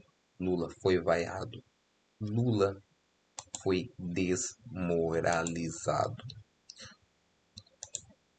Lula é um anão diplomático. E o que acontece agora? O evento articulado pelo presidente Lula, em parceria com presidentes do Chile, da Espanha, da Colômbia, do Uruguai, vetaram a participação de Trump. A expectativa é reunir cerca de representantes de 30 países. Todos esses países, com certeza, países comunistas. Pessoal, olha essa notícia. O pior é que agora, sabe o que o Lula vai ter que fazer? Enfrentar cara a cara o seu maior medo. E qual é o maior medo de Luiz Inácio Lula da Silva? O maior medo dele é enfrentar cara a cara Donald Trump. Lula embarcou com a comitiva formada por ministros e políticos para participar da edição de número 80 da Assembleia Geral das Nações Unidas, que acontece em Nova York, nos Estados Unidos. O presidente do Brasil, como acontece tradicionalmente desde 1955, será o primeiro a discursar na abertura da Geral da ONU. Lula fará logo os discursos após a fala do secretário-geral das Nações Unidas, Antônio Guterres, e da presidente da 8ª Assembleia Geral da ONU. A expectativa maior está no provável encontro entre Lula e Trump, pois nós sabemos que Lula e Trump estão desesperados. Que Lula está desesperado ao encontrar Trump.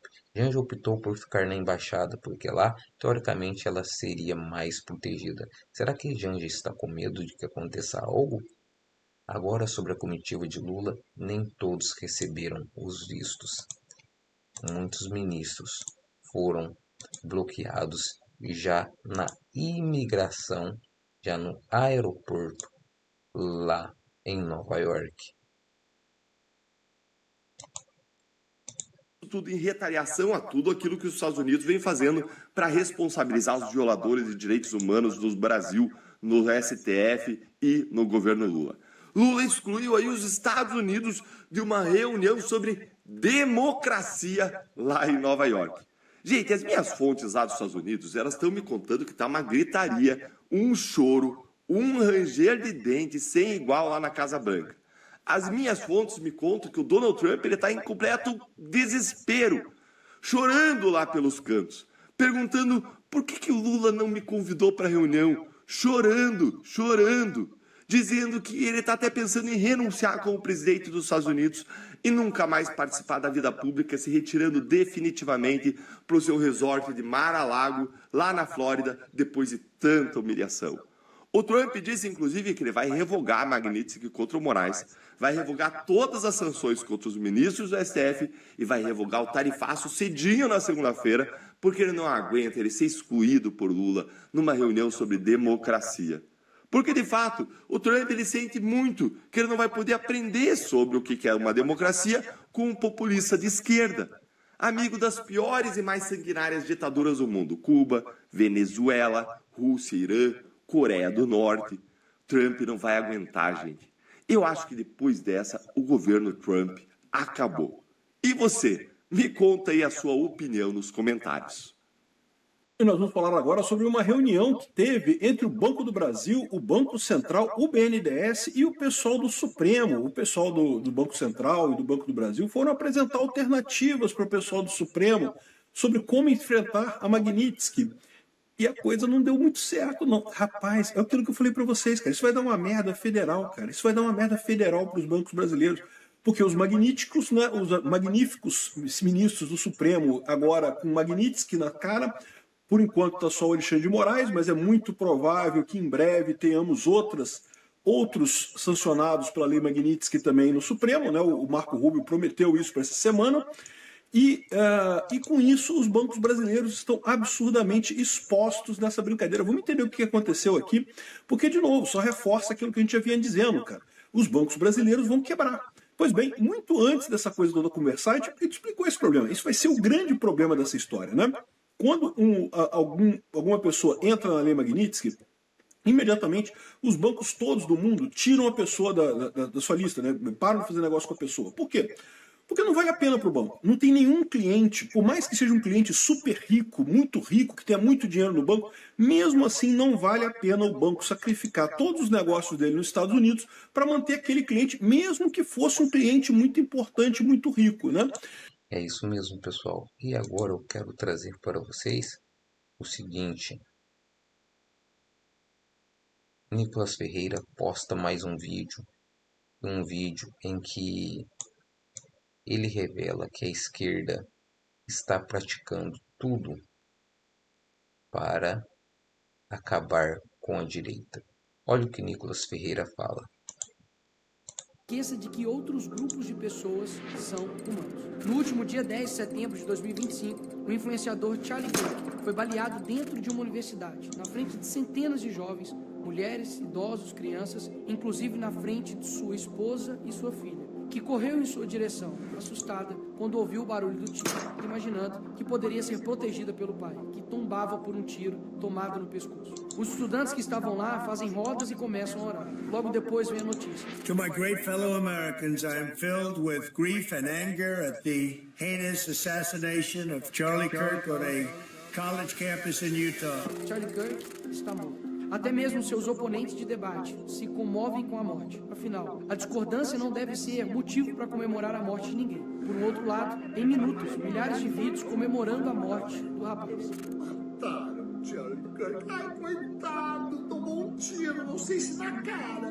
Tem duas filhas pequenas. Que bom para as filhas dele, né? Que bom para as filhas dele. Que vão crescer sem a presença do sujeito repugnante, canalha, racista. A esquerda rapidamente tentou classificar o atirador como extremista de direita. Tudo falso. O que se sabe realmente até agora? Era o único de esquerda na sua família. E além de romper com ela, foi morar com uma companheira trans. A real é que Charlie defendia valores conservadores como família e liberdade de expressão. Isso foi o suficiente para que ele fosse rotulado de extrema direita, mesmo sem nunca ter ameaçado ou praticado violência contra ninguém em momento algum de sua vida. Repito, ele nunca praticou qualquer ato de violência contra quem quer que seja. Ele era conhecido mundialmente exatamente pelo oposto, o diálogo. Rodava universidades, debatendo, discutindo e ensinando aos estudantes os mais diversos assuntos, respondendo sempre de forma aberta e sincera, apresentando de forma respeitosa e muitas vezes até amável os seus pontos de vista. Extremista, fascista, racista. Era assim que a grande mídia e os esquerdistas em geral o rotulavam. As justificativas, ele defendia coisas absurdas. E por isso ele merecia morrer. Eu mesmo não concordava 100% com Charlie. E mesmo que você acredite que ele defendia algo absurdo, ele merecia ter sido assassinado por isso. Uma pessoa não deveria ser livre para falar o que quiser, sem que ela mereça tomar um tiro por isso. Porque mesmo o assassino, que atentou contra a vida de um pai, destruiu o futuro de uma família, não foi tratado como extremo alguma coisa por absolutamente nenhum veículo da mídia tradicional. Porque, inclusive, não foram taxados de extremistas os inúmeros indivíduos que publicamente comemoraram este ato covarde e revoltante. Vou além, porque alguns dos seus amigos e amigas, talvez até você, ache normal que alguém comemore o assassinato de uma pessoa que apenas publicamente defendia as opiniões que talvez você não concorde. A resposta é simples: programação mental. A força concentrada da grande mídia, que fica falando a mesma coisa o tempo todo, junto com o controle ideológico nas escolas e universidades e a atuação coordenada dos partidos, cria um ambiente cultural perfeito para eles, uma verdadeira fábrica de doutrina. Ali, as crianças são doutrinadas desde pequenas, não por acaso, mas por um sistema que diz o que pensar e quem odiar. Acabam virando adultos cheios de rancor, prontos a rotular qualquer um de fascista ou racista, sem nem debater. O resultado é uma sociedade polarizada e infantilizada, onde a educação pública às vezes forma cidadãos críticos, mas militantes raivosos, prontos para o cancelamento em massa. É isso mesmo. O resultado da programação mental nos colégios, universidades, pela repetida propaganda da grande mídia e pelos partidos de esquerda é esse: a desumanização daqueles que discordam das suas ideias, que assim passam a ser merecedores de violência e até morte, como os atos terroristas da facada do Bolsonaro, do tiro do Trump ou no assassinato do Charlie Kirk. Ora, se alguém é fascista ou nazista, merece o quê? Mas e você, que não concorda com o assassinato de indivíduos que pensam diferente? Será que está livre dessa programação? Reflita. Será que você realmente repudia com a força necessária esses atos? Será que você se posiciona publicamente contra eles? Será que você tem a coragem de confrontar no debate quem os defende? Se a resposta foi não, você também foi programado. Programado para ser um covarde, para aceitar com normalidade atos abjetos. A esquerda não se limita a discordar do adversário, ela precisa negá-lo enquanto ser humano. E isso não vem de agora. Em 1942, os nazistas desumanizaram os judeus. Transformaram um grupo inteiro em ameaça ou verme. E aí, medidas extremas passam a parecer necessárias e até desejáveis para salvar o país ou a democracia desses monstros. Essa mensagem, repetidas vezes, com imagens, tendo o monopólio dos meios de comunicação, aumentou, e muito, a eficácia dessa estratégia. Jornais publicavam capas com caricaturas e manchetes, normalizando o ódio e reduzindo os judeus a estereótipos. Usaram filmes e cartazes, os mostrando como ladrões, animais, e os culpando por todos os problemas existentes. Mas essa ideia não veio dos nazistas. Em 1917, os comunistas, na Revolução Russa, idealizaram a propaganda em massa para consolidar o apoio e identificar os inimigos de classe. Ao longo dos anos, campanhas intensas que representavam os brancos, proprietários e inimigos da Revolução, como traidores, parasitas ou bandidos. Manipulavam fotografias. Sim, apagavam-se pessoas de fotos oficiais, como se elas nunca tivessem existido. Mas, na verdade, tinham sido assassinados. Toda a estratégia pode ser resumida em animalização, caricatura, negação da humanidade, repetição massiva nos jornais e a manipulação da história. Porque antes do genocídio físico, é necessário que tenha um genocídio cultural. Isso te lembra algo? O candidato do PSL, Jair Bolsonaro, foi vítima agora há pouco de um atentado enquanto fazia campanha em Juiz de Fora, Minas Gerais. Aquela facada para mim tem uma coisa muito estranha. Tem uma coisa muito estranha. Uma facada que não aparece sangue em nenhum momento. O ex-presidente dos Estados Unidos, Donald Trump, escapa por pouco de um atentado a tiros. E o pré-candidato à presidência da Colômbia, Miguel Uribe, morreu hoje aos 39. O presidente Emmanuel Macron e o primeiro-ministro Mohamed bin Salman por liderarem este importante evento. A questão da Palestina surgiu no momento em que a Assembleia Geral adotou o chamado Plano de Partilha há 78 anos atrás. A sessão em que ele foi aprovado foi presidida pelo brasileiro Oswaldo Aranha. Naquela ocasião, nasceu a perspectiva de 2 estados, mas só um se materializou. O conflito entre Israel e Palestina é símbolo maior dos obstáculos enfrentados pelo multilateralismo. Ele mostra que a tirania do veto sabota a própria razão de ser da ONU, de evitar que atrocidades como as que motivaram sua fundação se repitam. Também vai contra sua vocação universal, bloqueando a admissão como membro pleno de um Estado cuja criação deriva da autoridade da própria Assembleia Geral. Um Estado se assenta sobre 3 pilares: o território, a população e o governo. Todos têm sido sistematicamente solapados no caso palestino. Como falar em território diante de uma ocupação ilegal que cresce a cada novo assentamento? Como manter uma população diante da limpeza étnica a que assistimos em tempo real?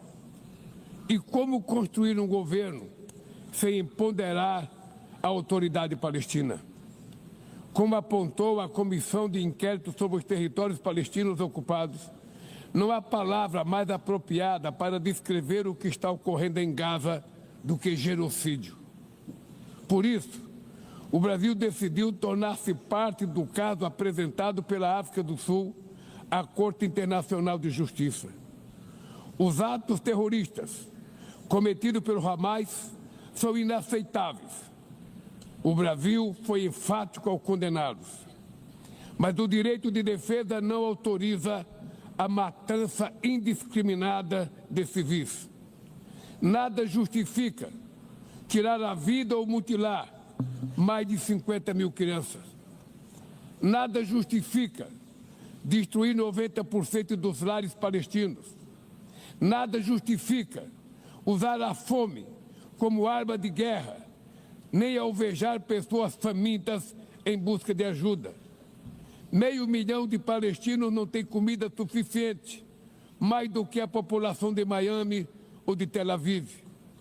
A fome não aflige apenas o corpo, ela estilhaça a alma.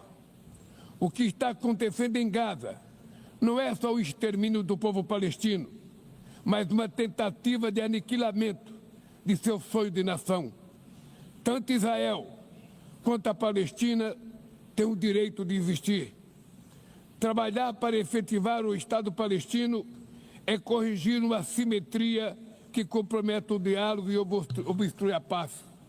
Saudamos os países que reconheceram a Palestina, como o Brasil fez em 2010. Já somos a imensa maioria dos 193 membros da ONU. O Brasil se compromete a reforçar o controle sobre importações de assentamentos ilegais na Cisjordânia e manter suspensas as exportações de material de defesa, inclusive de uso dual, que possam ser usados em crimes contra a humanidade e genocídio. Diante da omissão do Conselho de Segurança, a Assembleia Geral precisa exercer sua responsabilidade. Apoiamos a criação de um órgão inspirado no Comitê Especial contra o Apartheid, que teve um papel central no fim do regime de segregação racial sul-africano. Assegurar o diálogo de autodeterminação da Palestina é um ato de justiça e um passo essencial para restituir a força do multilateralismo e recobrar nosso sentido coletivo de humanidade. Muito obrigado.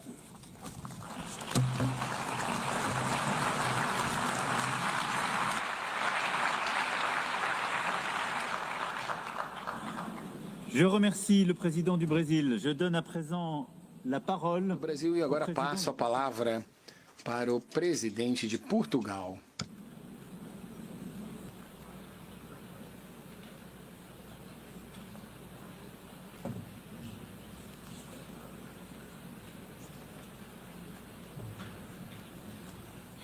Madam President of the General Assembly. Tá aí, você acompanhou ao vivo aqui no canal Gov o discurso do presidente Lula na segunda Conferência Internacional de Alto Nível para a Resolução Pacífica da Questão da Palestina e a implementação da solução de 2 estados. O encontro, que reuniu lideranças mundiais, foi convocado pela França e Arábia Saudita. Este encontro oferece oportunidade para que mais Estados-membros reconheçam o Estado da Palestina e apresentem compromissos concretos para a implementação de 2 estados. Neste domingo, o governo brasileiro comemorou o anúncio do reconhecimento do Estado da Palestina pela Austrália, pelo Canadá, pelo Reino Unido e por Portugal. Em nota, o Itamaraty afirmou que a decisão desses países deve ser seguida por outros durante a Assembleia Geral da ONU. Ainda de acordo com o Ministério das Relações Exteriores, o Brasil, que reconhece o Estado da Palestina desde 2010, reafirma a convicção histórica de que o único caminho para a paz e a estabilidade no Oriente Médio passa pela implementação da solução de 2 estados. É isso. Em seu discurso, o presidente Lula defendeu o multilateralismo e mudanças na Organização das Nações Unidas. Lula criticou os ataques de Israel em Gaza e as mortes de civis e de crianças. É isso, nós ficamos por aqui. Voltamos a qualquer momento com mais informações da agenda do presidente Lula, que está nos Estados Unidos. Amanhã, Lula abre os trabalhos na 80ª Assembleia Geral da ONU e discursa para líderes de todo. É isso aí, pessoal. Bora aqui para mais um conteúdo, mais uma notícia, trazendo para vocês agora a nova remessa de sancionados. Pessoal, nova lista, fora a primeira que saiu hoje cedo, envolvendo a mulher do ministro Alexandre de Moraes. Agora a outra que pega Gilmar e Carmen Lúcia. Acompanhe este vídeo até o final, já deixando os créditos aqui ao canal do Cláudio Dantas. Se não é inscrito no canal, se inscreva, deixe seu like e o seu comentário, que isso faz uma enorme diferença pra gente aqui dentro da plataforma. Pessoal, comentem de qual cidade vocês estão nos assistindo. Não só isso, deixe a sua opinião sobre esta nova lista de sancionados dos Estados Unidos. Como eu falei, mais uma lista de sancionados. Agora, sem mais enrolação, bora para o conteúdo, bora para a notícia, bora para esta notícia bombástica. Né? No decorrer do dia a gente vai tomando conhecimento das medidas. Eu estou aqui de olho, vendo, acompanhando a Rede X do State Department, que é uma fonte fidedigna, obviamente, né? Porque são eles que tratam dessas questões de vistos. Eu vi que saiu uma matéria na Reuters, mas eu não consegui ler ela inteira ainda, porque entrei aqui no programa. Mas, ao que tudo indica, pode ser que mais autoridades venham a ter essa sanção de perda do visto americano. Essa daí é muito fácil, porque é totalmente discricionário da autoridade norte-americana, né? Ele pode, num dia tirar, no outro dia voltar, enfim. Isso não tem um grande rigor, uma grande burocracia, tal qual ocorre com a Lei Magnitsky, por exemplo. Então, eu não ficaria surpreso se no decorrer do dia o State Department, né, que é o secretariado do Marco Rubio, se ele vier a fazer novos anúncios, se bem que normalmente quando eles retiram o visto, eles não fazem anúncios oficiais na Rede X. Eles apenas comunicam, né, que ocorreu mais uma leva de retirada de vistos, de confisco, e não falam, né, não discriminam qual autoridade. Vamos ver se agora eles vão mudar essa conduta, mas muitas das vezes, né, nos canais laterais, né, pela tangente, uma ou outra agência acaba comunicando. Olha aqui, Gibran. Vale lembrar, Claudio, o Bessias é um supremável, né? Correto? O Bessias é supremável. Ele é o nome escolhido, inclusive, da turma do Prerrogativas, né? Que é aquele grupo liderado pelo Marco Aurélio, que vamos dizer assim, é o braço jurídico do PT e hoje tem uma influência enorme na Janja, né? Então, a Janja e o Marco Aurélio se falam quase que diariamente. O AGU se tornou justamente essa figura ali fundamental para todas as medidas de restrição de direitos, violações, tudo que é tomado em alinhamento com o STF, mas por parte do governo Lula, quem assina a medida é o Messias, né? O Jorge Messias que assina essas medidas, inclusive com pedido de abertura né, de investigação contra vocês, com aquela criação daquela Procuradoria de Defesa da Democracia, né, que também perseguiu tanta gente aí, nosso amigo Pavinato. Então, o Jorge Messias é esse nome que é sim cotado para ser o próximo indicado ao Supremo. Então você vê que são dois nomes já, né? Nós temos aí o senador Rodrigo Pacheco e o Messias, pelo menos é o que a imprensa noticia, que estão no radar aí para uma eventual futura vaga dentro do Supremo Tribunal Federal. Rodrigo Pacheco também. Então, a gente está aqui, a gente está ao vivo e as informações vão chegando. Já estou orientando a equipe a ver essa informação do Rodrigo Pacheco para subir no site. Gilbran, sua pergunta. Deputado, minha pergunta é a seguinte. Nós sabemos todos que o senhor teve um custo pessoal altíssimo nesse processo, está fora do país. Do jeito que as coisas vão indo, se estivesse no Brasil, talvez até estivesse preso, não é? Desse ponto de vista, tem uma ideia que eu gosto muito do Sato, que ele diz assim: uma vitória, quando ela é observada nos detalhes, a gente não consegue diferenciá-la de uma derrota, porque o processo de vai e vem e os custos são muito grandes. Fazendo uma leitura de cenário distanciado, o senhor acha que esse é o caminho? E se for esse o caminho mesmo, qual é o próximo passo? O que vem por aí? A gente sempre tem que ter um certo escrutínio para não entregar muita munição para o inimigo. Mas eu acho que o caminho é só esse. Se nós voltarmos coisa de 4, 5 meses atrás, eu acho que pouca gente acreditaria que o Congresso Nacional estaria debatendo uma anistia, né? E a gente está vendo aí isso daí acontecer. Mas cada dia vai ser uma batalha. Então eu acho que é por aí. Eu acho que o fator Trump, né, Estados Unidos, ele vem quase que como uma graça divina nesse momento, que é o que está dando esperança, porque se você retirar da equação, a gente estaria caminhando aí para o Bolsonaro preso, né, até a morte. Você veria, né, esses processos se aflorar cada vez mais. O PL, o Partido Liberal, é o que é recordista em ações dentro do STF, majoritariamente por conta de falas, muitas vezes da tribuna, né? Você tem eu, tem o Gayer, tem o Nicolas, vários outros que são normalmente os puxadores de voto dos seus estados. Então o sistema está se adequando para limar a direita, não é a extrema-direita, né? Extrema é quem dá tiro no outro e comemora a morte de alguém, quem dá facada no outro. Isso aí é extremo. Nós não, nós aqui acreditamos no debate, seguimos aqui levando a ideia adiante, as ideias da liberdade, e eu acho que o caminho é por aí, né? Não tem como você esperar, né, que através do diálogo você vai conseguir convencer o Alexandre de Moraes de fazer diferente. Ele já não tem pudor nenhum. Eles alteraram duas vezes, né, a jurisprudência do STF para atrair para si a competência para julgar o Jair Bolsonaro. Todos os outros 6 presidentes, se você for ver o Michel Temer e o Lula, foram julgados por juízes da primeira instância. Bolsonaro foi direto no STF e não foi pelo plenário, como deveria ser como presidente. O Fux, inclusive, fez esse lembrete, né, que se for para ser dado o tratamento de presidente, então Bolsonaro tem que ser julgado no plenário, pelos 11. E não foi pela primeira turma, onde existe uma maioria ali de pessoas, né, sem comentários. Ex-advogado do Lula, ex-ministro da Justiça do Lula, o Alexandre de Moraes e assim por diante. Então, o caminho é sim continuar aumentando a temperatura até que o sistema brasileiro entenda que não vale a pena lutar, né, nesse fronte onde se rasga a Constituição a todo momento. Nós só queremos o retorno da normalidade. Nós só queremos a harmonia entre os poderes. Se isso daí ocorrer, já vai estar bom demais. Perfeito. E aí, com relação ao que a gente tem visto nos últimos meses, o governo patinando em entregar aquilo que prometeu na campanha, a oposição, ainda que previamente, mas já se organizando para se unir num contraponto ao PT. Hoje eu considero o antipetismo como uma das principais forças, se não a principal força política do país. A oposição tem uma chance considerável, cada vez mais factual, de assumir o governo a partir das eleições de 2026.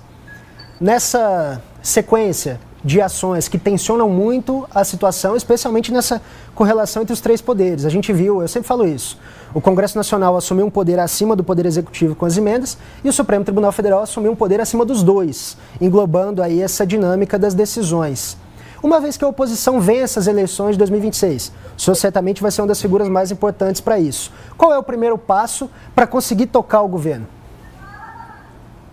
A gente vai ter que ver o tamanho do estrago deixado pelo PT para trás, né? Óbvio que isso daí vai passar por reformas, isso aí vai passar por apertar os cintos, vai passar por cortar o tamanho da máquina, obviamente privatizações de empresas, não todas elas, porque eu não me considero anarcocapitalista, mas uma boa definição de estado mínimo, o que é estratégico.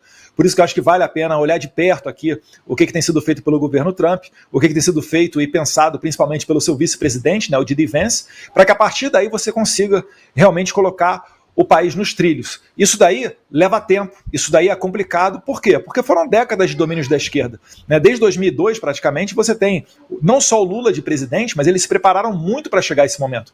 Por exemplo, você não entra numa universidade hoje, né, carregando uma bandeira do Brasil ou minimamente podendo ser identificado como alguém não de esquerda. Você vai literalmente tomar pancada. Então esse é o nível da dominação, né, que a gente tem que combater. E aí vale você abrir outras frentes, vale você entrar com novos projetos, né? Vale você entrar com voucher, né? Tem várias ideias novas, disruptivas, para você conseguir implementar enquanto governo. Lembrando que nem tudo o presidente pode fazer, tem que passar pelo Congresso, mas o presidente tem muita força. E também, né, vale a pena, tendo uma maioria de senadores, colocar adiante o ministro Alexandre de Moraes, né, o seu impeachment. Isso daí seria certamente uma das pautas prioritárias. Olha aqui, chegou uma informação, eu não sei se você tem condição de agregar informação e tal, mas enfim, de que a documentação aí, que essas sanções já estavam prontas desde a semana passada, mas a divulgação ela foi programada para coincidir com a chegada do Lula em Nova York, como você mencionou no início, aí por causa da Assembleia Geral da ONU. Você acha que tem alguma coisa, tem algum tipo de fundamento? Mais uma vez aqui a gente está se baseando em informações veiculadas até por agências internacionais como a Reuters. Cláudio, eu não sei, mas eu me colocando no lugar de um presidente ou de um secretário de Estado aqui nos Estados Unidos, eu daria essa notícia no momento mais impactante possível, para deixar o recado bem claro. Você bem sabe, né, Cláudio, que final de semana, normalmente, as pessoas não se interessam muito por política. Estão mais preocupados em jogo de futebol, curtir a família, ir para a igreja, ter um lazer. Então, quando você coloca essa medida para ser anunciada numa segunda-feira, ela vai ter mais repercussão, vai ter mais desdobramento, vai ter um impacto maior. Então, do ponto de vista da comunicação, eu digo que seria acertado, né, se realmente for verificado que foi aguardado o momento dessa segunda-feira para fazê-lo. E mais ainda, sabendo que tem a abertura da Assembleia Geral das Nações Unidas. Né? O Lula, ele é um antagonista do Trump. Vale lembrar, né, que ele no passado, antes da eleição do Trump, disse que um eventual governo Trump seria a nova cara do nazifascismo. A sua esposa mandou o então secretário Elon Musk para aquele lugar. Depois você tem uma coletânea ali de Gleisi Hoffmann, Paulo Teixeira, praticamente xingando integrantes do governo Trump. Então o Trump não quis dar, né, de bandeja todos os holofotes ao Lula. Muito provavelmente, achismo meu, ele vai colocar ali o governo Lula para ser mobilizado para pelo menos uma parte do seu tempo para ficar explicando, por exemplo, por que o Messias perdeu o seu visto e etc. Me parece que o Messias já não vai mais conseguir acompanhar o processo no escritório que ele contratou nos Estados Unidos, né? Aquele processo... que ele queria botar eu para pagar a conta. Ele contratou um escritório, as cifras podem chegar a mais de 3 milhões de dólares e estava dizendo que eu poderia pagar a conta. Olha só que absurdo, que loucura. Pelo menos que ele tivesse te ligado, de repente você conseguia um escritório mais barato, né? Pro bono, sabe lá, né? Já basta o imposto que a gente paga, Cláudio, você sabe bem. Pô, olha aqui, ó. O Mário Jorge, que é um espectador nosso aqui, está te perguntando o seguinte: Eduardo, o ditador, ele está se referindo ao Moraes aqui, avisou que mandaria Bolsonaro para a prisão se viessem sanções. E se acontecer isso, o que os Estados Unidos farão? Quer dizer, vieram as sanções, a expectativa agora é justamente que haja uma réplica ou uma tréplica. A gente já está aqui na tréplica da tréplica, né?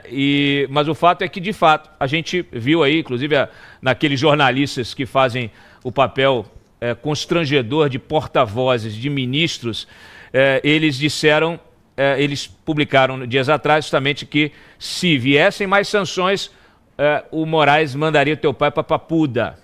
Tá? Então, se isso acontecer, que tipo de reação você espera do governo Trump? E claro, o que você e o Figueiredo, Paulo Figueiredo, um grande abraço também aí, Paulo, o que vocês farão, que vocês já têm engendrado na cabeça aí, que claro, aquilo que você puder expor aí, mas o que vocês pretendem fazer caso isso aconteça? Considerando que o ex-presidente Collor está em prisão domiciliar devido a uma crônica apneia do sono, você mandar o Bolsonaro, recém-diagnosticado com câncer, para a Papuda, isso só vai deixar mais escrachado, né, o violador de direitos humanos que o Alexandre de Moraes é.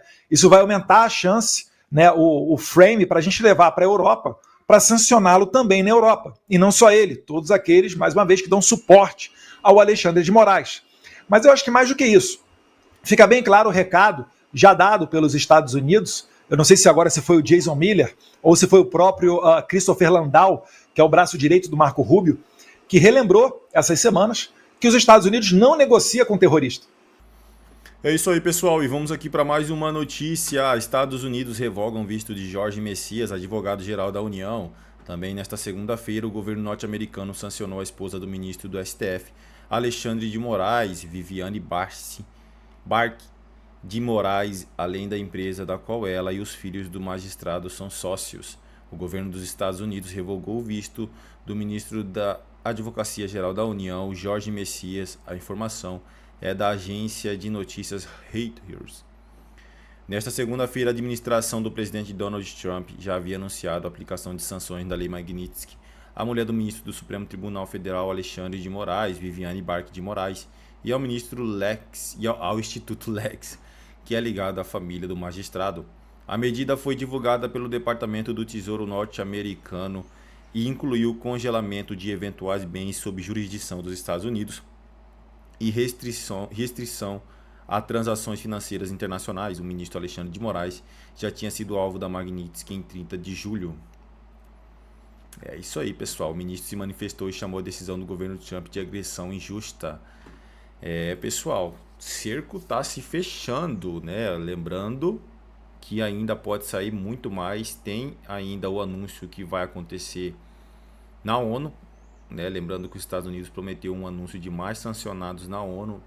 Parece que foi só um petisco, né? Soltaram ali só a cerejinha do bolo ainda.